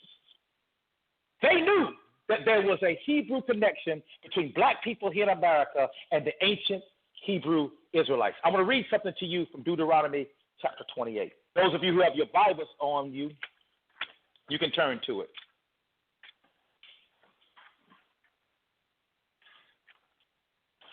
And there are many out here that's going to be familiar with this. But for those who are not, I felt that this is something that I really needed to read, because if I didn't, I would not do this service. Every black people in America need to know that we're not just some heathens that just dropped over here. We need to have closure as to why slavery happened to us. And once we understand, like me as a black person, understand why it happened, I can move on. This is not about us arguing with nobody. This is about us out here debating with anybody. Because once you know what your name is, you look stupid out here debating with somebody about what your name is. Once you know who you are, you take that into your heart and you move on with it. But listen to what it says here in Deuteronomy chapter 28. Now, before I read this, I want you to think back for a moment across the ages. I want you to think back to a time when black people were being captured and carried away on the hulls of slave ships. I want you to think back. I want you to visualize what they went through when they were captured. I want you to think back to what happened to us when we came upon the shores and when we came here to America.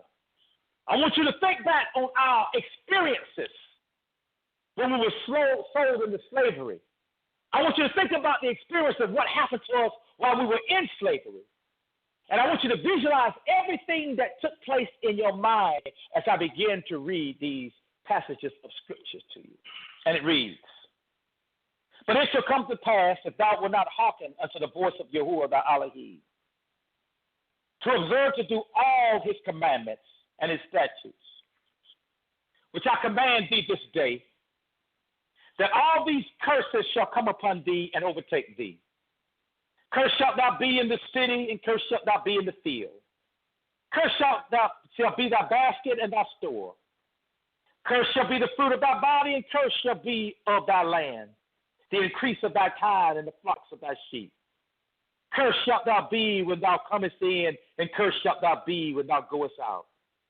Yahuwah shall send upon thee cursing, vexation, rebuke, and all that thou settest thy hand unto for to do, until thou be destroyed, until thou perish quickly, because of the wickedness of thy doing, wherein thou hast forsaken me.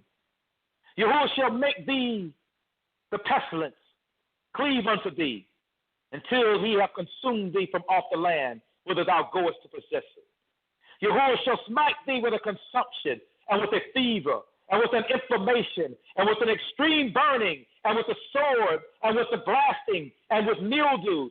They shall perish, pursue thee until thou perish.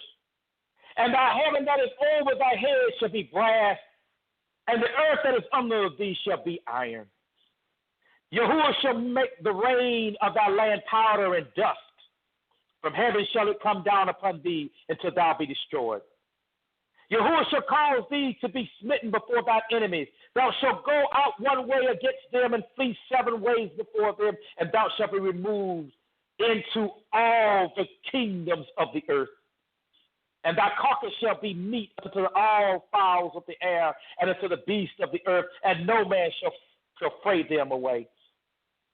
Yahuwah shall smite thee with the botch of Egypt, and with the emerods, and with the scab, and with the itch, wherein thou canst not be healed. Yahuwah shall smite thee with madness, and blindness, and astonishment of hearts. Thou shalt grope at noonday, as the blind gropeth in darkness, and thou shalt not prosper in thy ways. And thou shalt be only oppressed and spoiled evermore, and no man shall save thee. Thou shalt betroth a wife, and another man shall lie with her. Thou shalt build an house, and thou shalt not dwell therein. Thou shalt plant a vineyard, and thou shalt not gather the grapes thereof.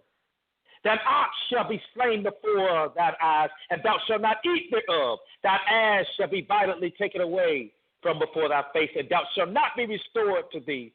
Thy sheep shall be given unto thy enemies, and thou shalt have none to rescue them. Thy sons and thy daughters shall be given unto another people, and thine eyes shall look and fail with longing for them all the day long, and there shall be no might in thine hand. The fruit of thy land and all that thou labor shall a nation which thou knowest not eat up, and thou shalt be only oppressed and crushed away. So shalt thou be mad for the sight of thine eyes which thou shalt see. Yahuwah shall smite thee in the knee and in the legs with a sore botch that cannot be healed, from the sole of thy foot unto the top of thy head. Yahuwah shall bring thee and thy king which thou shalt set over thee unto a nation which neither thou nor thy fathers have known, and there shalt thou serve other gods, wood and stone.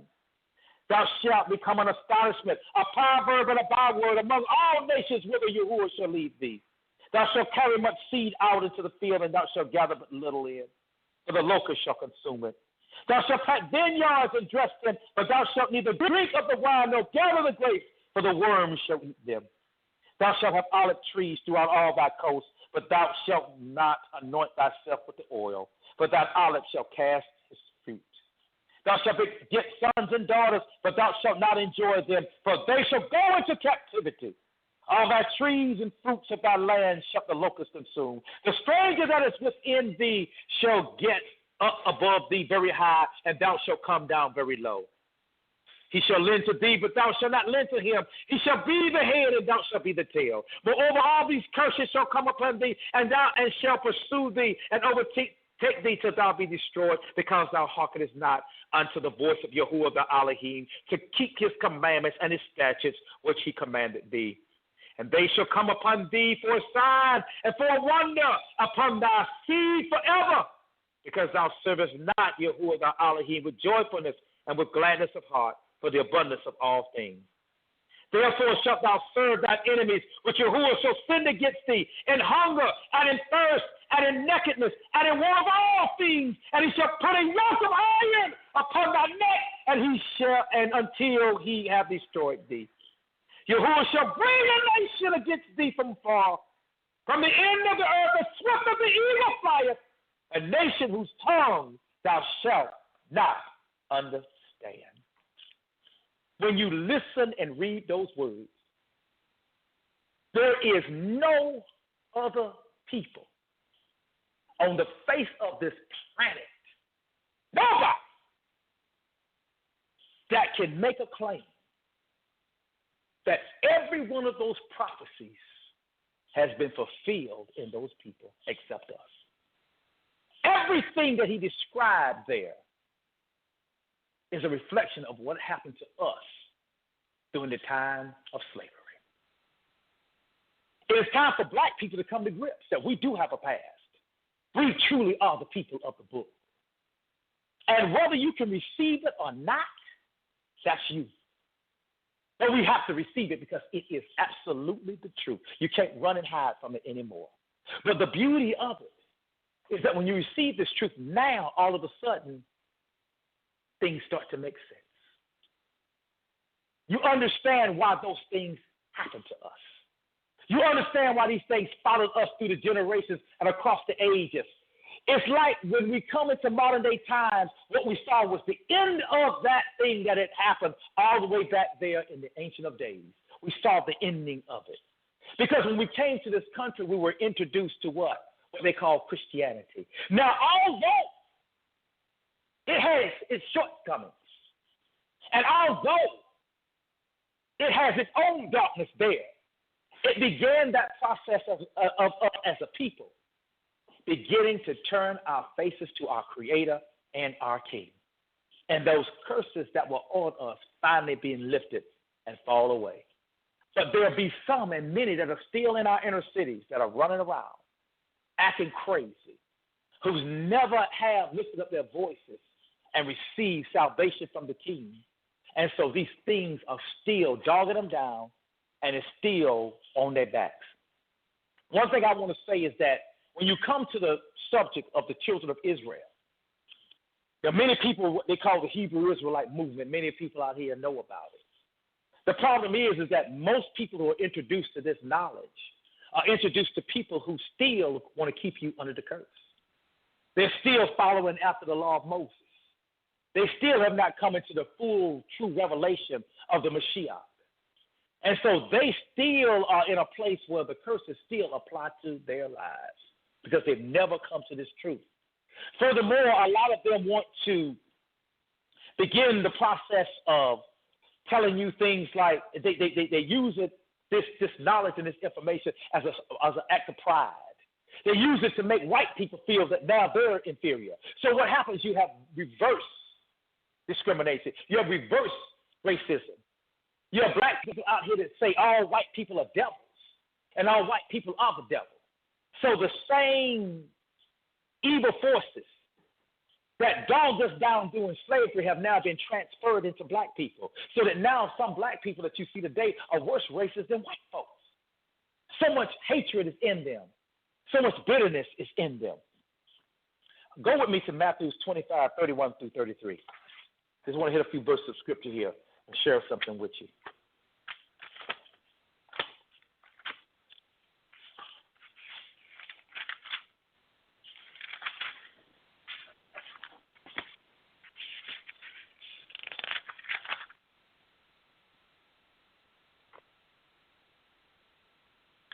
Because a lot of people, when you bring this information to them, the first thing they say, well, what tribe are we from?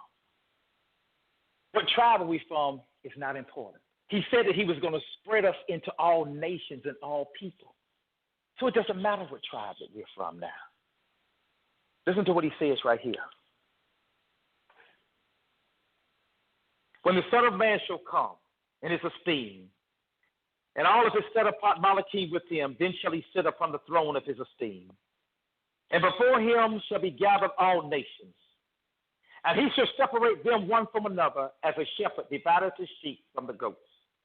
And he shall set the sheep on his right hand, and the goats on the left.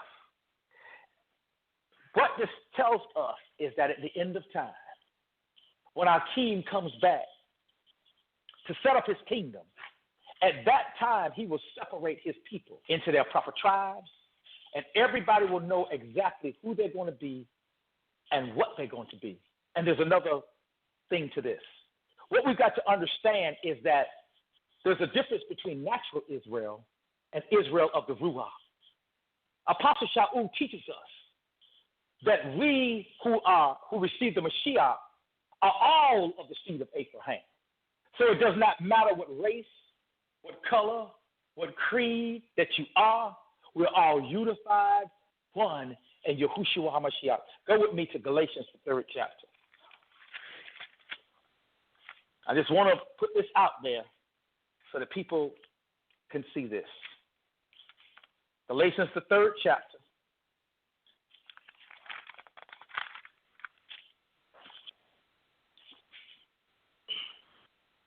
Verse number 28. He said, there's neither Jew nor Greek. There is neither bond nor free. There is neither male nor female, for ye are all one in the Mashiach Yahushua. And if ye be the Mashiach, then ye are Abraham's seed and heirs according to the promise. So right there, what he tells us is that now it's not about whether or not you were somebody who can trace your lineage, because a lot of people want to sit back and they want to say, well, let me go and try to do some genetics test to find out if my lineage goes back to the ancient Hebrews. It doesn't matter, brothers and sisters, because if you're in the Mashiach, you are seen in the eyes of our Creator as being of the seed of Abraham. So what that says to us is that we are to have a love and a respect and a reverence for all people. And so that brings me to touching upon this thing about Black Lives Matter. I had to get to that. We see that that's a real big organization that's having a lot of influence in this country. You have certain organizations like the Ford Foundation that's pumping millions of dollars into them to support them. George Soros, many people know who he is, the country destroyer, is giving them money to push their agenda. They're the ones that most of the time you see these cop shootings, here they come on the scene. It does not matter what the circumstances is and what the facts are. Here they come to attack. My message to black people in America is that us calling black people or white people all devils is of the devil. It is of Satan. Because the first thing that you're doing, you're putting yourself in a very dangerous place to heaven. Because when we understand history and we look back down through the corridors of time, what we will find out is those same people that you're calling the devil were the same people who received the word from the apostles in the Ancient of Days. They're the same people who hid in the catacombs. They're the same people who stood boldly in the lion's den. They're the same people who were eaten up and their bones were broken, but yet they kept the faith. They were a faithful people who walked this earth with love, who lived by the highest standards of morality that the world has ever seen, and they were counted in the early days to be the first fruits of the land. So be careful what you're saying. These are people that were created by our Creator in His image. These are the same people that you're going to see in the world to come. And many of them are going to have high places in the kingdom. They were dedicated soldiers and dedicated warriors to the King. They gave their lives willingly for the truth. And they did not waver. And for us to stand here, that is the work of the devil. To call them all devils, look at what you're doing. Be careful what you're saying. Furthermore, they were with us in the days and times of slavery. I remember a story that I read from Frederick Douglass when he was talking about how he was on a coach. And he had paid the same price as the white gentleman had paid. And they told him to get back to the back. And he said a white lady came to him, as I remember the story. And she said that she felt bad for him, how he was disrespected. This was during the time of slavery. So he gave us a glimpse and let us know that our white people in those days and times did not agree with what they saw, and they were just as outraged and saddened by what they saw. Be careful what you're saying. Very few white people in the South even owned slaves.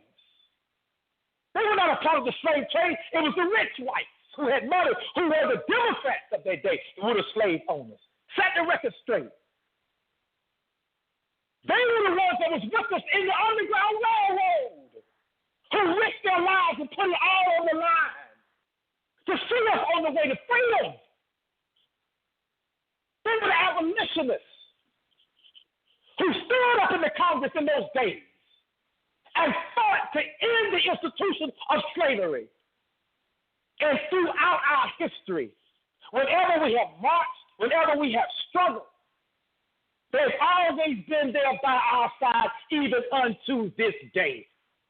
And for us to dehumanize them as a people and lump them in as just white people is a disgrace. Because there are people that have just as much individuality, just as much uniqueness, with unique past and unique histories, just like us. And so instead of us calling them devils, really, what we need to do is thank them. Thank them for being with us in the times of slavery.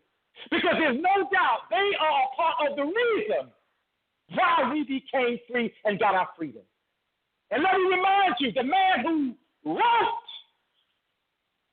and signed the Emancipation Proclamation that freed us was a white man. We got to remember these things and understand that we have to begin to appreciate the beauty of who they are. Because let me say something to you. This is what will defeat the socialists. They want to drive a wedge between us. They want us to be hating one another. They want us to be just like the white racists of old, who looked at a man because of the color of his skin and hated him for no other reason but because he was black. They want us now to be reverse racists and look at them and hate them for no other reason but they're white. But we can't fall for it. We got to understand that as a nation, we are in trouble right now. And we can't afford to be split because it's going to take we the people banding together, whether you're black, whether you're white, yellow, or red, whatever your color is. We got to be united as one with one mind and one heart. And we got to get beyond this racist nonsense. And the last part I want to touch upon, because when we talk about what is the solution, a part of the solution definitely is that going forward, we have to begin to see as a black people the importance of education. We cannot afford to continue to walk and be in a state of ignorance as we are now. Another thing that we have to do is that we have to have a renaissance within our religious community. Because Christianity, as it's being taught today, is a shell of what it once was. We have to go back to the ancient of days and begin to bring and begin to teach the message as it was taught by the ancients. We have to begin to give the true message of the scriptures out. We have to teach the people that the Savior that we serve, whose true name is Yahushua, his name came from Moses. We need to go back into Numbers 13 and 16 and show it to the people and teach it to them. We need to let them know that he didn't just appear for the first time in Matthew, but we have to let them know that he was the one that talked to Abraham in the plains of Mamre. We need to let them know that he was the messenger that spoke them out of the midst of the fire. We have to teach them and let them know that he was the one that wrestled with Jacob. We have to let them know that he was the one that stood before Yahushua son of God and declared himself to be captain of the host.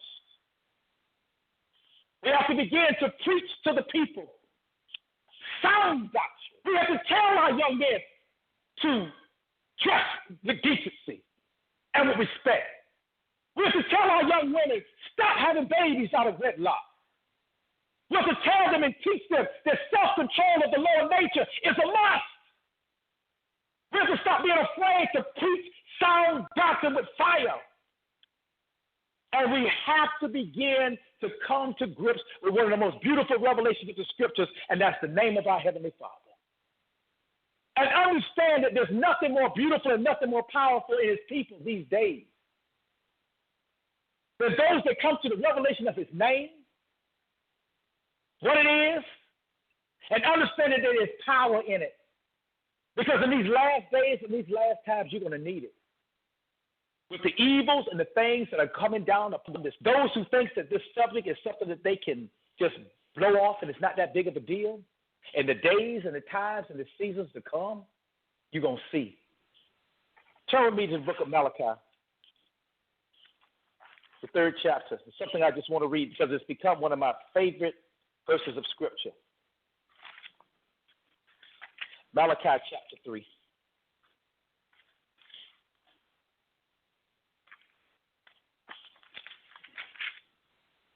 The Scripture tells us in Proverbs 18 and 10 that the name of Yahuwah is a strong tower.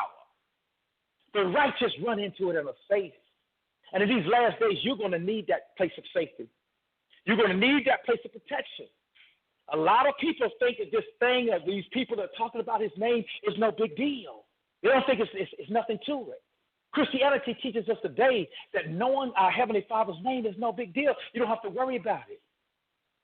All you got to do is have the name of Jesus, and everything is going to be all right.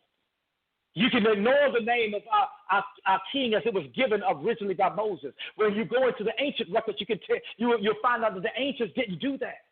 They were Greek-speaking people, but they had respect, and they always brought you back to the Hebraic origins of his name, and they taught it to the people. So his original name was known by the ancients. They reverenced it, and they lifted it up. But here in Malachi, the 3rd chapter, verse 16, it says, Then they that feared Yahuwah spoke often one to another, and Yahuwah hearkened and heard it. And a book of remembrance was written before him for them that feared Yahuwah and that thought upon his name. When you think about it, if you do not know who he is, if you don't even know what his name is, the sad reality is when you look at people that are in churches today, it's not talking about you. You're not sitting around talking about his name. You've been sitting around, you've been taught to ignore it. But I challenge every Christian that is out there. You go home and you take time and you do your own study. Get your Strong's Concordance out, your Blue Letter Bible, and you go through those scriptures and you write down every place in that Bible where it talks about the name of our Creator. And I guarantee you it will make the hairs on the back of your neck stand up. Your whole concept and your whole belief system, your whole paradigm is going to change immediately. Because you're going to realize, I'm not going through all those scriptures tonight, but you are going to realize that this is something that's very serious. And this is something that we have overlooked and something that we have not paid attention to. And we better start. We better start soon because the end is drawing near. In my closing, what is my final word to everybody? How do I see things winding up as we move into the future? Well, first of all, there's an old saying that there is no honor among thieves. When people use deceit, deception, trickery to gain power and control over others, to gain power and control over a nation, over a country, then what they have done is they've used an evil and wicked and dark means to achieve their goals. But we serve a Creator who has set laws in the universe and laws in the earth that no man and no woman can escape. And he said, by whatsoever you measure, you measure out to others, so shall it be measured back to you.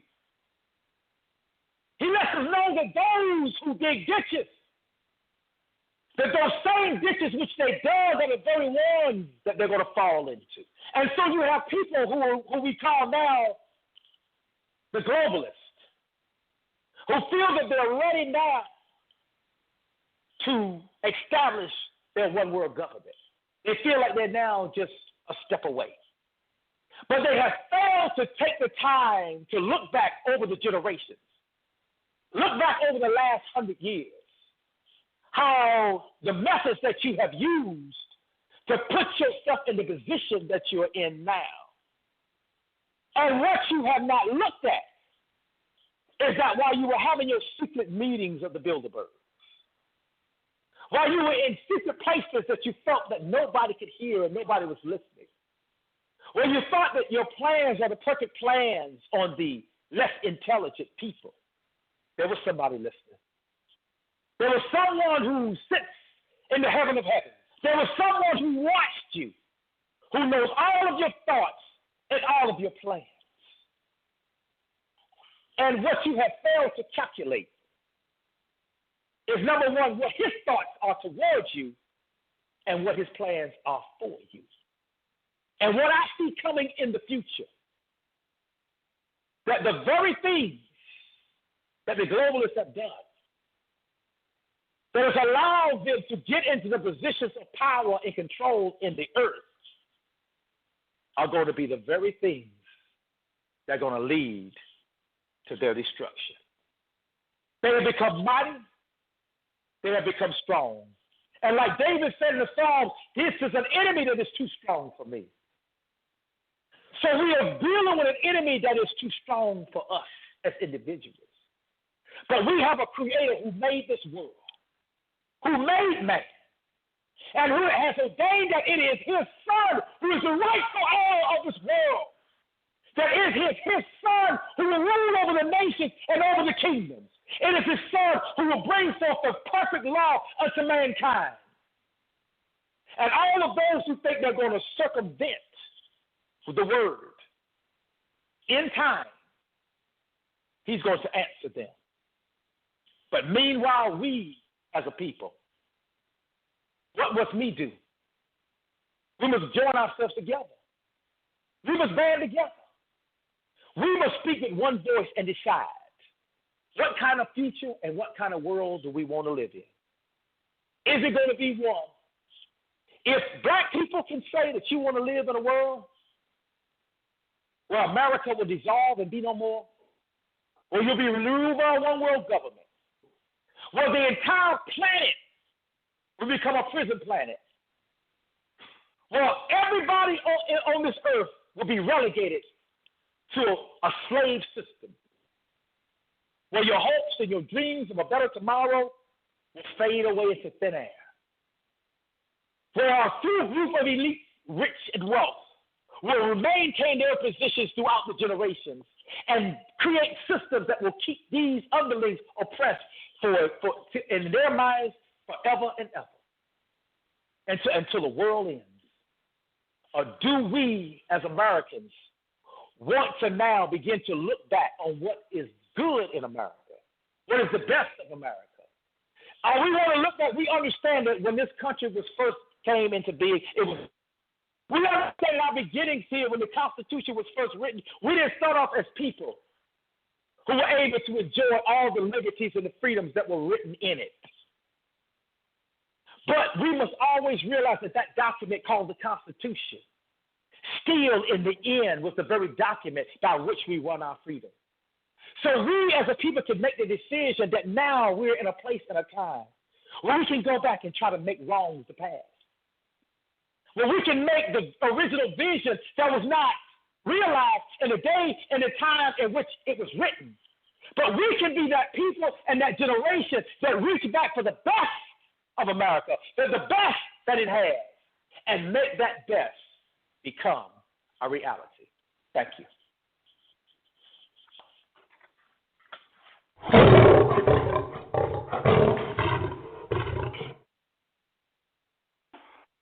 Once again, a very powerful message by Apostle Bennett. I appreciate my brother for coming on the show. And we're going to take a couple of your questions. I see a lot of people press number 1, and we're going to get to your questions right about now. Again, it's the title of the show, A Message to Black America. Very powerful dialogue, very powerful information presented tonight right here on Debate Talk Radio. And the show is archived. You can always go back on iTunes, in the podcast section, and check it out, or check it out on Blog Talk Radio later on. We're going to take some of your questions right about now, live. For the first-time callers out here, when you call in, please, there's no foul language. You got to keep it clean, keep it professional. We have people listening with the children and even the elderly checking out the show. So let's go to the phone lines real quick. Let's go to 803-724. You're live in air.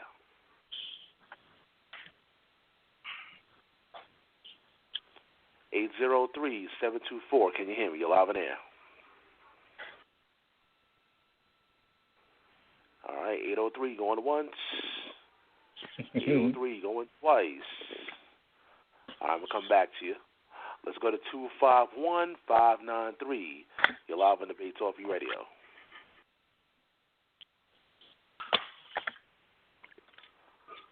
(251-593). Are you there? Hopefully you have any technical difficulties tonight. 251-593. All right, it's called this drop. Okay, let's go to the next person. Let's go to 443-939. You're live in the air. Hey, what's up, Sal? What's up, Apostle Bennett? This is Jeff calling out of Maryland. I listened to the chat tonight. There's a lot of truth in it. A lot of things I agree with, a lot of things I don't, but that's neither here nor there. I just say to the people, man, allow this not to be just a feel-good preaching class. Get in a book, man. Find out what that book says. Follow these commandments, because the curses are abolished in Christ, Yeshua, whatever, the God of the Bible. That's who these curses are abolished in. So on that note, that links up with the truth that we're talking about tonight. Find out what this book says and go from there. Put that homework in. That's what we got to do as people. We have to start with ourselves. And through these words of the Bible, because his word is above all thy name, that is how we come into being a better people. And that's what I want to say. And for Apostle Bennett, I just got one question. As far as Ezekiel's temple, you said in one of your debates before that you were going to come with the revelation on Ezekiel's temple. Ever some time ago, I just want to know where you are on that. And with that, I'm out for the night. Okay, brother. I'm glad you brought that up. It'll be coming in the future. One thing you got to understand, a lot of times when I say things, it's years later before I actually bring the teaching. That's been on in the back of my mind, but I have not been led yet and released yet to teach that. But I'm glad you brought it back up. It will come when the Ruach leads me. But one thing I want to comment on, something that the brother said. He was talking about the fact that he said he is exalted his word above all his name. Now, this is one of the things that I'm talking about. The way in which Christianity and the Bible is taught today. It is no longer being taught to us the way that the ancients taught it. Because, see, when you teach it the way the ancients taught it, they had a special revelation and insight into the word that has been lost over the times and over the centuries, and it was purposely taken out. The true understanding of that passage of Scripture was that when he was talking about the fact that he has exalted his Son above his name.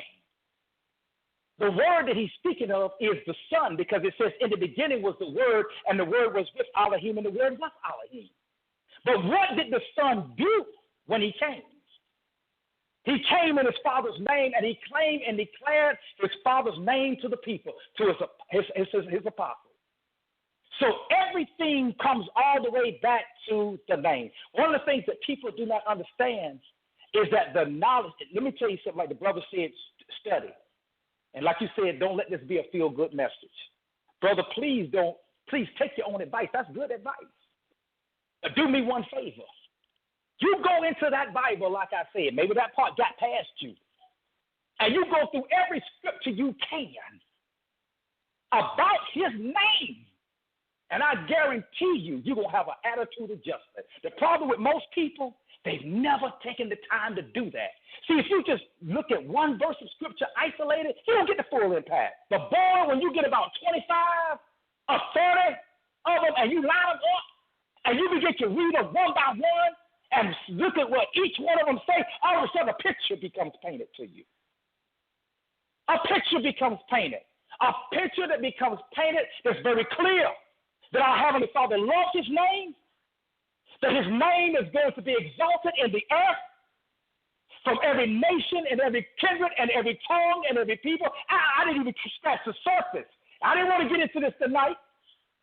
But the day is coming from every mountain, from every hill, at every river, at every stream, at every pond, in the mouth of every single solitary creature in the universe. The name of Yahuwah is going to be praised and shouted. And when you go back to the ancient of days, the passion that I'm speaking with, those men and those scriptures that walked the earth in those days, they were just like me and just like His elect that love His name. So like I said, I didn't come here tonight to do that particular teaching. There's one that I have done, and it's coming out very soon, that's going to do exactly what I told you, where I'm dealing with the name, and I'm going through the scriptures to paint the picture, and it's a masterpiece when you see it. One thing is to see it as individual scriptures individually, but boy, when you take all them scriptures and you put it together, all of a sudden you're going to see something totally different. All right, people, this is your time. This is your time, Q&A time.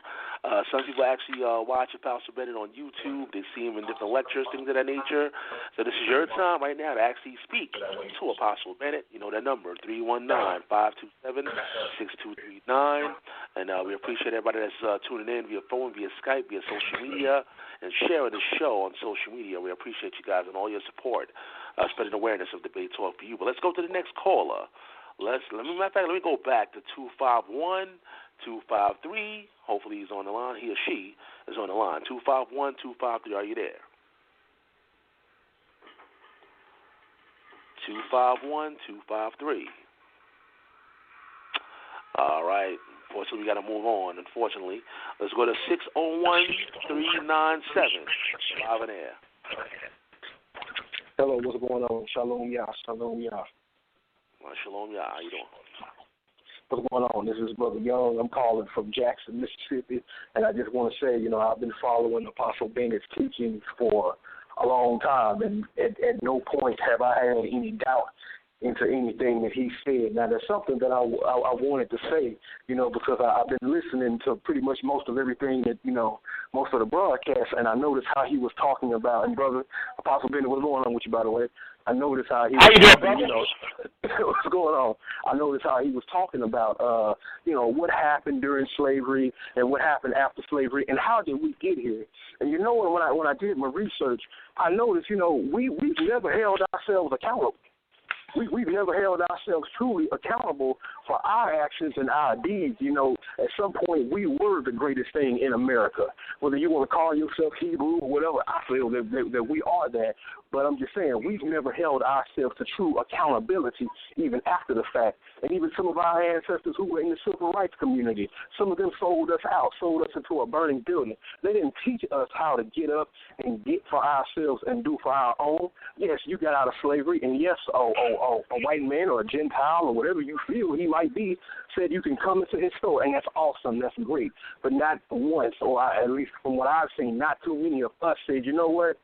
I'll build up my own store. I'll build up my own neighborhoods. That's what's going on now. You got a lot of black people sitting here, on welfare, food stamps, and I understand it if you need it, but we're dependent solely and relying solely and entirely, on the government.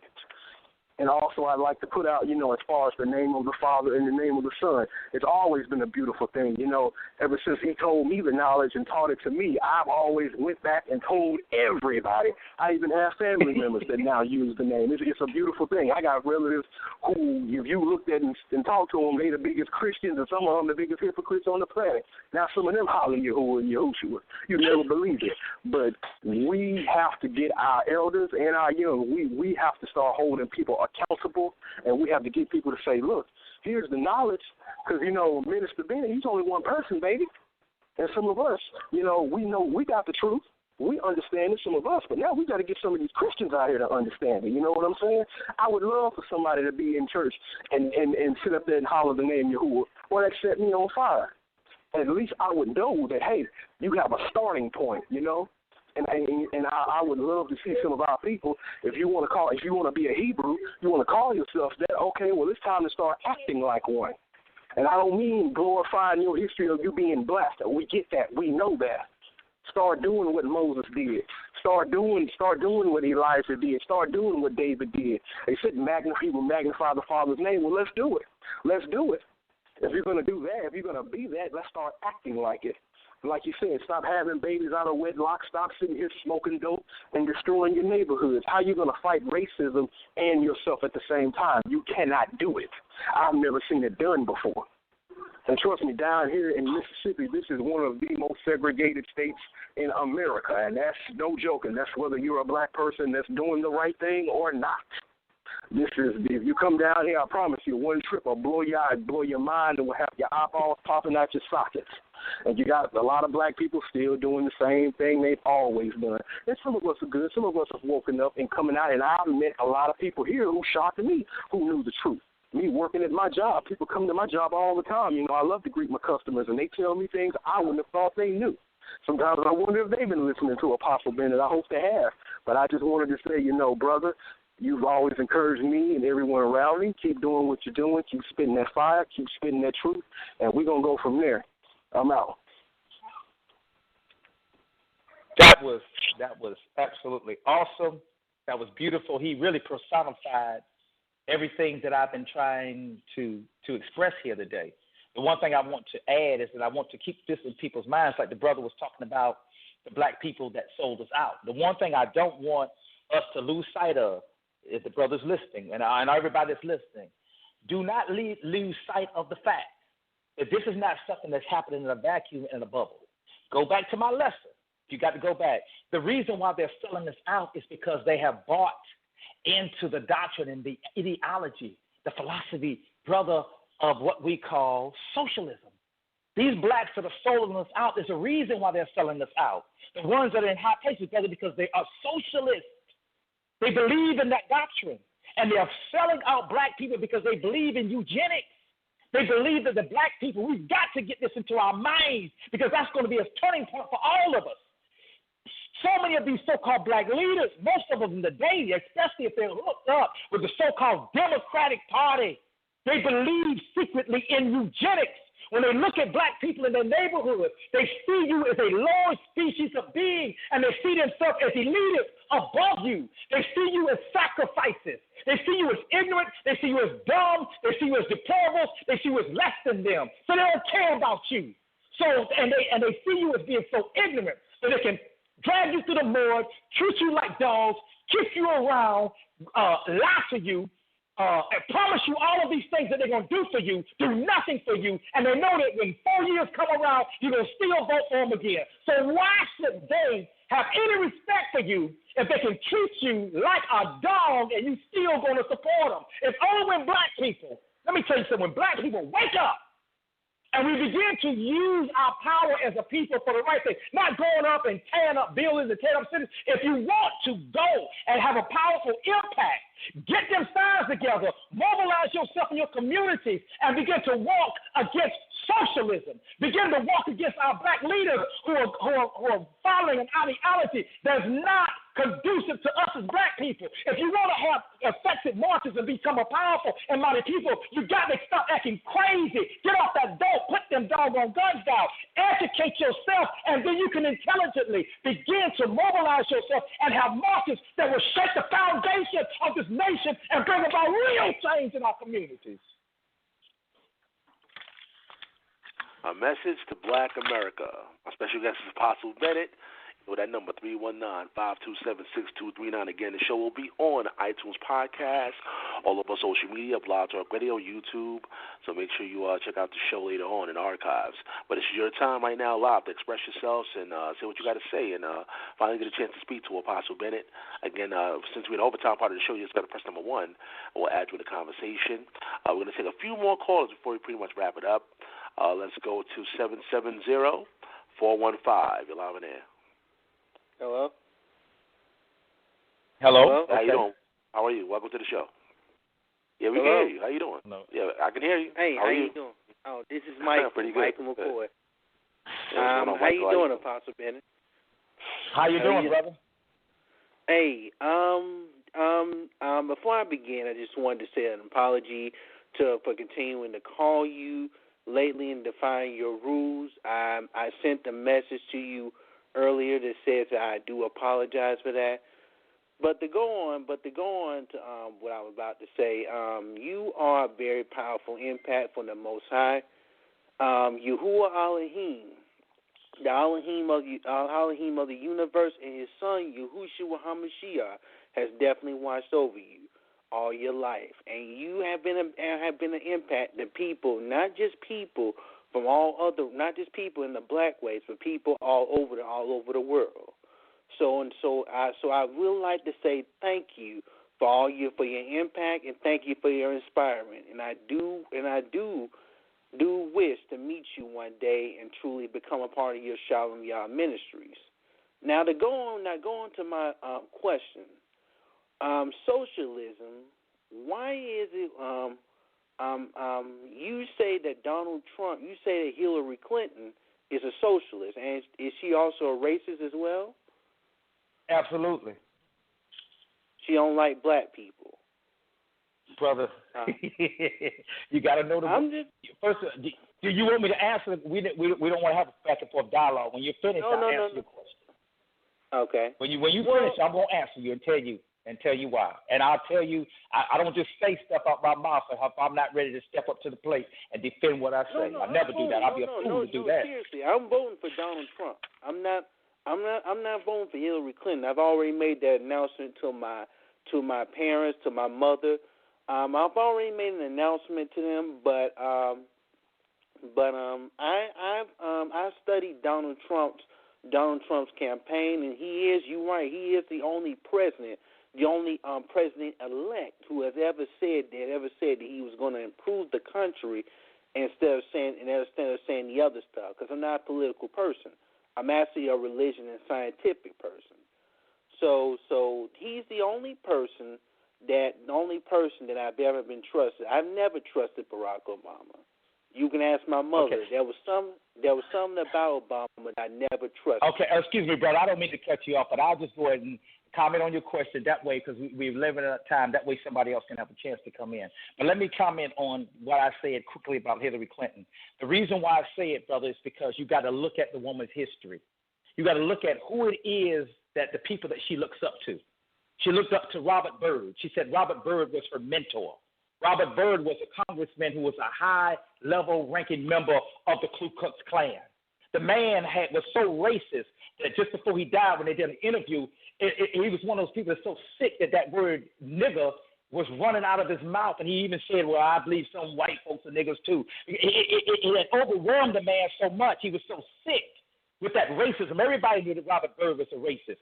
But Hillary Clinton tells us that Robert Byrd was her mentor. So if a person that mentors you and teaches you is a racist, boy, that really begins to give me some insight into you. She also was a woman who supported and believed and admired Margaret Sanger. Margaret Sanger was the woman who believes in what we call negative eugenics. She believed in the depopulation of the black race. And she spoke very often to Ku Klux Klan meetings.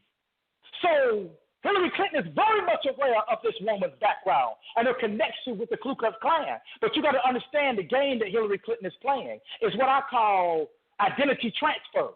See, what the Democrats do, what the socialists do, this is a part of what they do. Whatever they are, they will claim that that's you. The first thing they did was to attack Donald Trump and said he was a racist. Why? Because they're the Democrats. They are the party of the racism. They are the racists, the biggest racists on the planet. So the only way to deflect that away from them and black people fall for it hook, line, and sinker is that they begin to call somebody who's not a racist, they call them a racist and try to paint a false picture of that person and get you looking over there at them. It's an old magician's trick. They're mind magicians. That's what do magicians do? It's called misdirection. They cause you to look somewhere else while they're doing what they're doing. So she calls him a racist because she knows that she is one. And she knows as long as you're looking at him and trying to examine him, you will never look into her history and realize that she's surrounded by white racist supremacists, the people who taught her, who molded her, who formed her, and made her into what she is now. All right. Once again, it's Debate Talk for you, Tom. We have a few more minutes before we pretty much wrap it up. Again, we're taking some calls from the people out there that's calling in via phone and via Skype. Feel free to press number 1 and we'll add you in the conversation. Again, that number is 319-527-6239. We want to hear from the people out there. What did you think about tonight's message?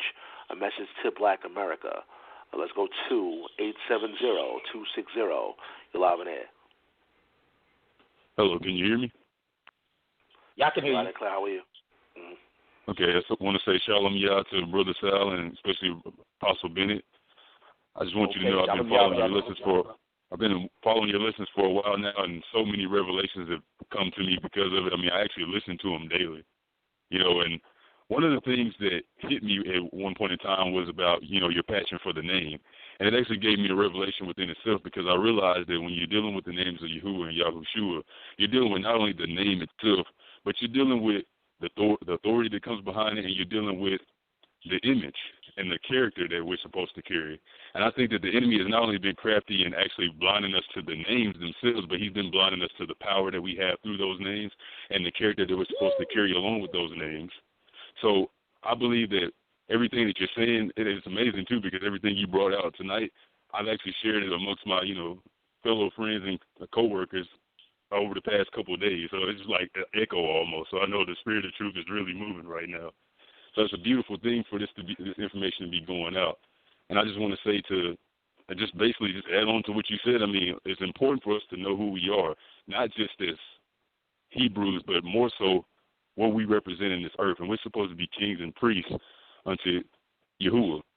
And once we embody that, I really believe that we can move mountains, as Yahushua told us. So I want to thank you for allowing yourself to be yielded to the Ruach and be a messenger in these last days, because you definitely made a great impact. Shalom, y'all, brother. Thank you, brother, for those kind words. That was awesome. And, brother, I did a teaching this week, and it's going to be coming out soon, that is on the name. And one of the things is amazing, because we're in the Ruach together, because one of the things that I teach, that I taught to people and I showed them, is the very thing that you said, that the reason why the enemy took this knowledge away from the church, from the assembly, is because of the power that is in the name of Yahuwah. This is why it causes the enemy to shake and tremble. Black people do not understand that if we get our morals, our principles, and our values together, they don't even realize that when you have his name, the name of our Heavenly Father in your mouth, the true name, brother, you have the power to move the foundations of the world. Satan had to get that name away from us. We do not, it's not just a name. And when I do that, people, when they don't see that teaching, when you got to study, that's why I tell people, go to the scripture. When you lay it down on paper, you're going to realize, wait a minute, there is way more here than what I ever dreamed. There is actually power to move the world, and a set-apart man that walks with the name of our Heavenly Father in his mouth, brother, that is power. The name of Yahushua comes to us to bring us salvation. But the name of our Heavenly Father is given to us through his Son to overcome all the power of the enemy.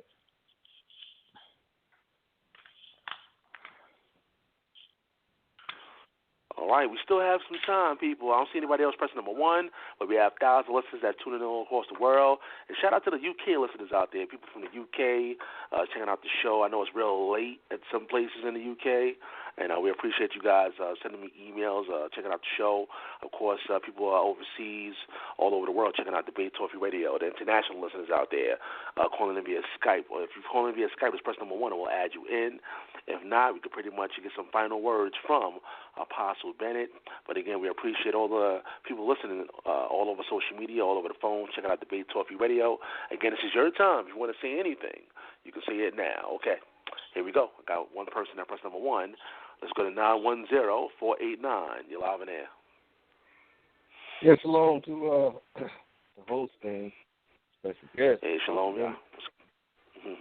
So you got a powerful voice there, bro.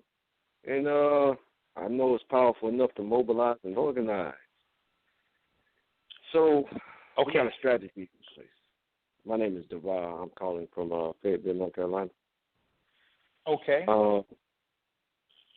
So my question, I have a statement and a question here.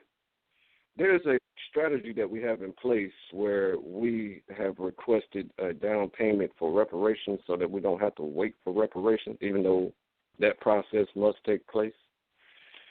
But there's a petition in place now that we can sign and get 100,000 signatures to get a down payment by executive order. Of course, you know what that means.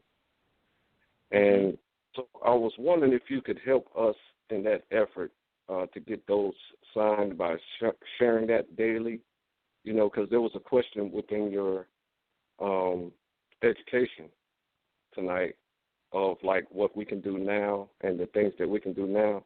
And this is a strategy that we currently have in place.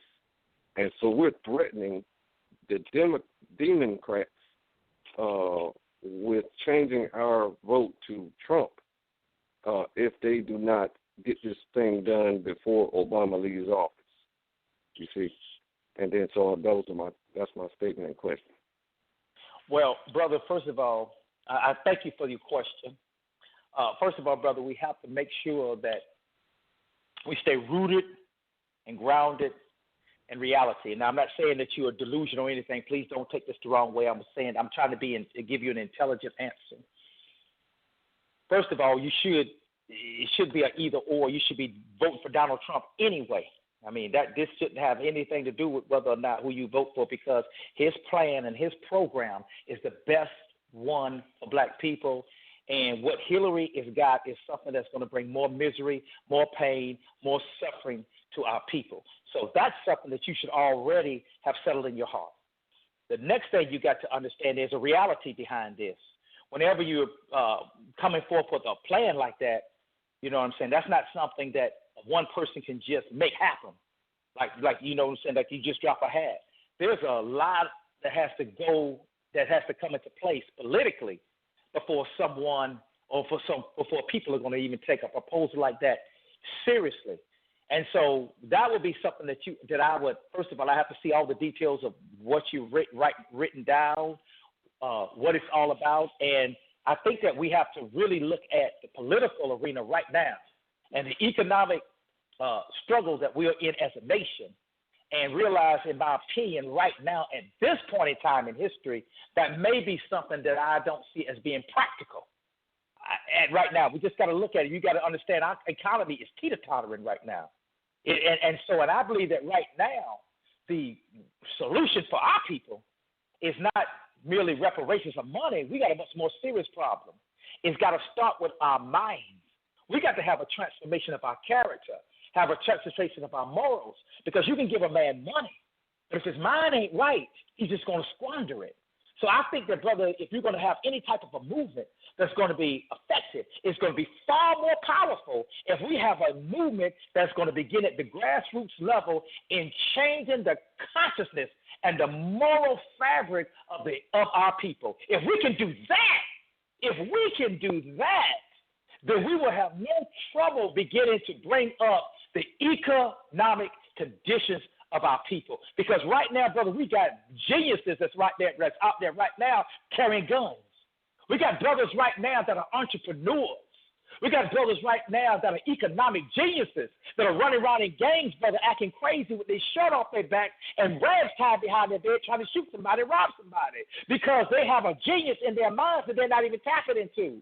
So the real thing that we need to focus on is what can we do to change the consciousness of our people, to cause them to put their guns down, to cause them to raise the morality of their lives, and to cause them to have suddenly a joy and a happiness to begin to gain knowledge. If we can get them to, instead of, if they're going to have games, let them come together with books, go to libraries, ramshack the library house. Let's have contests and have tests to find out who can tell us the most today about economics. Let's talk about nation building. Let's begin to have a renaissance among our young people. Put the guns down, pick the books up, and we can begin to change the condition of our people. We ain't got to ask for no reparations. Brother, we can create our own economy within our own communities. We don't have to ask nobody for nothing. We can become self-sufficient within ourselves. We can be productive citizens within the capitalist system of the United States of America, but we can become a very powerful force in this nation. But it's got to start with us not getting our handout and a quick payoff, but us beginning to have a transformation of our minds, our consciousness, and our thoughts.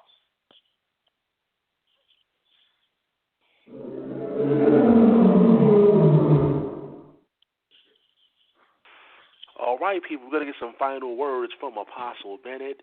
And once again, I appreciate all the people out there that's showing their support of this show.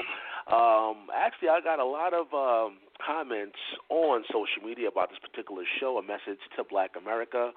And I just want to, I guess, relate some of the things that some people are saying. Maybe a final question, I guess, from the people on Internet land.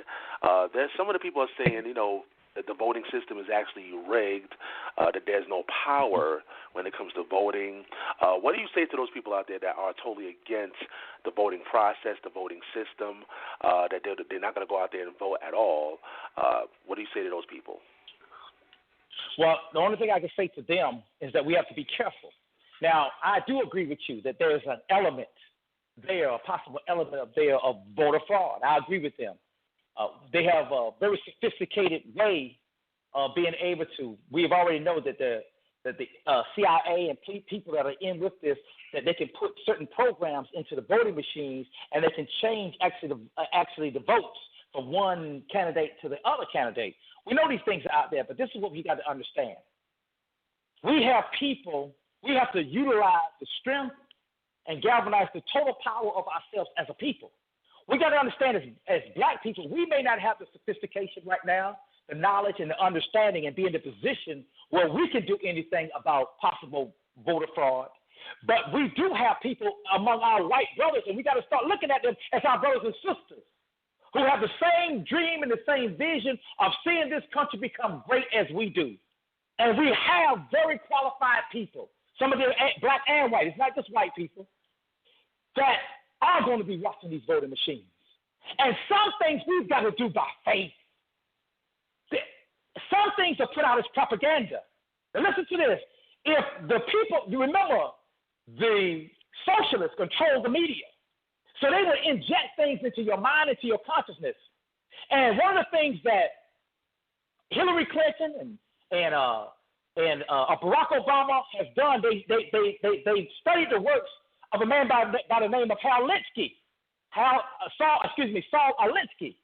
He wrote a book called Lose the Radicals. Now, that's what I'm saying to everybody out there who's listening to me.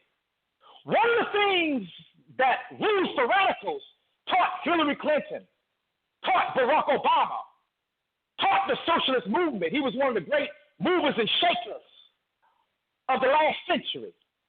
He taught them how to overthrow governments. He taught them how to supplant an existing government that exists with one that you want to put in. So they're using the tactics of Alinsky. And one of the things that Alinsky taught was that power is not just in what you have. Oh, hear me. But power is also in what you can make your opponent or your enemy believe that you got. So what I'm saying to you is even if you don't got something, if you can make him believe that you got it, you can defeat him, you can freeze him. If your opponent thinks that your enemy thinks that you got a gun, you may not have nothing on you. And he's thinking about doing something to you. Just to believe that you got that gun can stay in his hand. So what we're saying is that what we're doing is we're trying to get information. Some of it is nothing but propaganda. So how deep, the question we have to ask ourselves, how deep does this corruption with the machines go? We don't know. We don't know the depths of what it goes to. We don't know what states it might be in. We don't know what precincts it might be in. We don't know how much of it can go undetected. Are you listening to me out there? So what you're doing is that you're feeding into a narrative that the enemy wants. They're putting a fear in you based upon some propaganda and some information that they put out to you. So now you paralyze yourself. You say, I'm not going to do something because I believe that it's a waste of time. How do you know that? You're just going by information that's been fed to you from an enemy that's using every type of mind control technique they can to win this game. I say to every one of you, if you won't change, go on anyhow. Go and cast your vote for Donald Trump. Walk by faith, not by sight. Here we go. There you go. There you go, brother. All right, so we're going to get some final, well, actually, we got some final words, but let people know where they can reach out to you for those who don't know how to, where you are on social media, those who want to reach out to you via email, they may have some further questions, or people that may want to join Shalom Yah, share some information out there to the people. Go ahead.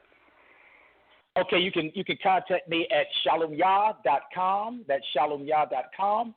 We also, on Facebook, we have the Elect of Yahuwah. On Facebook, you can contact me at the Elect of Yahuwah, and every Saturday we come out with what we call Message to the Flock. And you can follow us on Twitter at YouTube.Google Circle. YouTube.Google Circle. YouTube. Okay, so in my final word to you is take the information in that you learned tonight. Don't just let it be something that comes through your ears and just goes out. But go back over the lesson and pick out things that you might have heard and begin the process of educating yourself. Because the key to us turning around our situation here in Black America is going to be for us to become an awakened, enlightened people. For too long within the Black community, these are my last words, Sal. This is what I want to say. For too long in the Black community, our role models have been the wrong people. For too long in the Black communities, we have deified, and as they say in the modern day term, glorified our athletes. You look up to people because they can dunk basketballs. We look up to people because, like most teams vote, they can run faster than everybody else. We look up to people because they can hit a baseball 400 feet. We look up to people because they have athletic prowess. But those things do not transform us as a people. Those things do not lift us up as a nation. While those things might give us a certain sense of pride, a certain sense of importance in the world, because somebody we identify as being like one of us has just achieved something, that's good. But what we have to do is, as a people, we've got to change our focus and our values. We have got to go back to what we used to be when we first came out of slavery, when everybody of all ages, colors, and creeds during the Reconstruction period and the 1800s, everybody was out there trying to get education. We've got to go back to the 1940s, 50s, and 60s, when education was the hallmark of our people.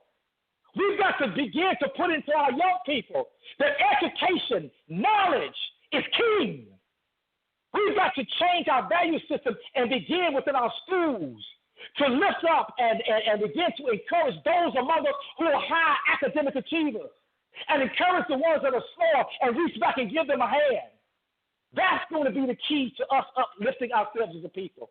We have to put in our minds that we're going to be the most educated, informed people in this country and in this nation. And if we would do that, then the beautiful wisdom, knowledge, understanding, and genius that our Heavenly Father has placed in our people from birth that echoes from across the ages will then begin to blossom and bloom, and the whole world will see who the Black man and the Black woman truly is.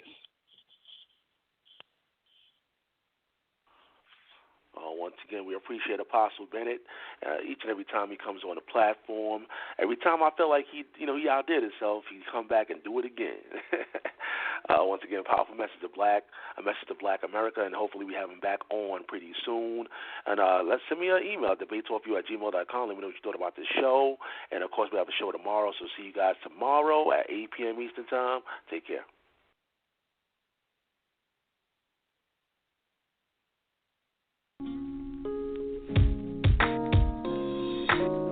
Welcome to another episode of Debate Talk for You. I'm your host, Sal Showtime, and welcome back to the show live. I appreciate everybody out there that's been supporting the show over the years, and we want to have your continued support by going to www.paypal.com. Use the email debatetalkforyou@gmail.com. We need your support in order for us to have the show available to the masses each and every month, because of course we have monthly fees in order for the show to remain on the air. So once again, we appreciate the support out there, people. Again, if you want to show your support, go to www.paypal.com and use the email debatetalkforyou@gmail.com. So if you love what you hear, you love the content, you love the segments, and the special guests that come on the show, please keep us on the air. We love you guys. Again, show your support. You know the email. One love.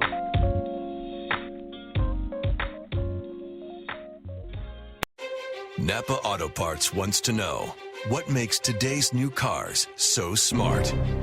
Is it the questionably useful Wi-Fi connectivity?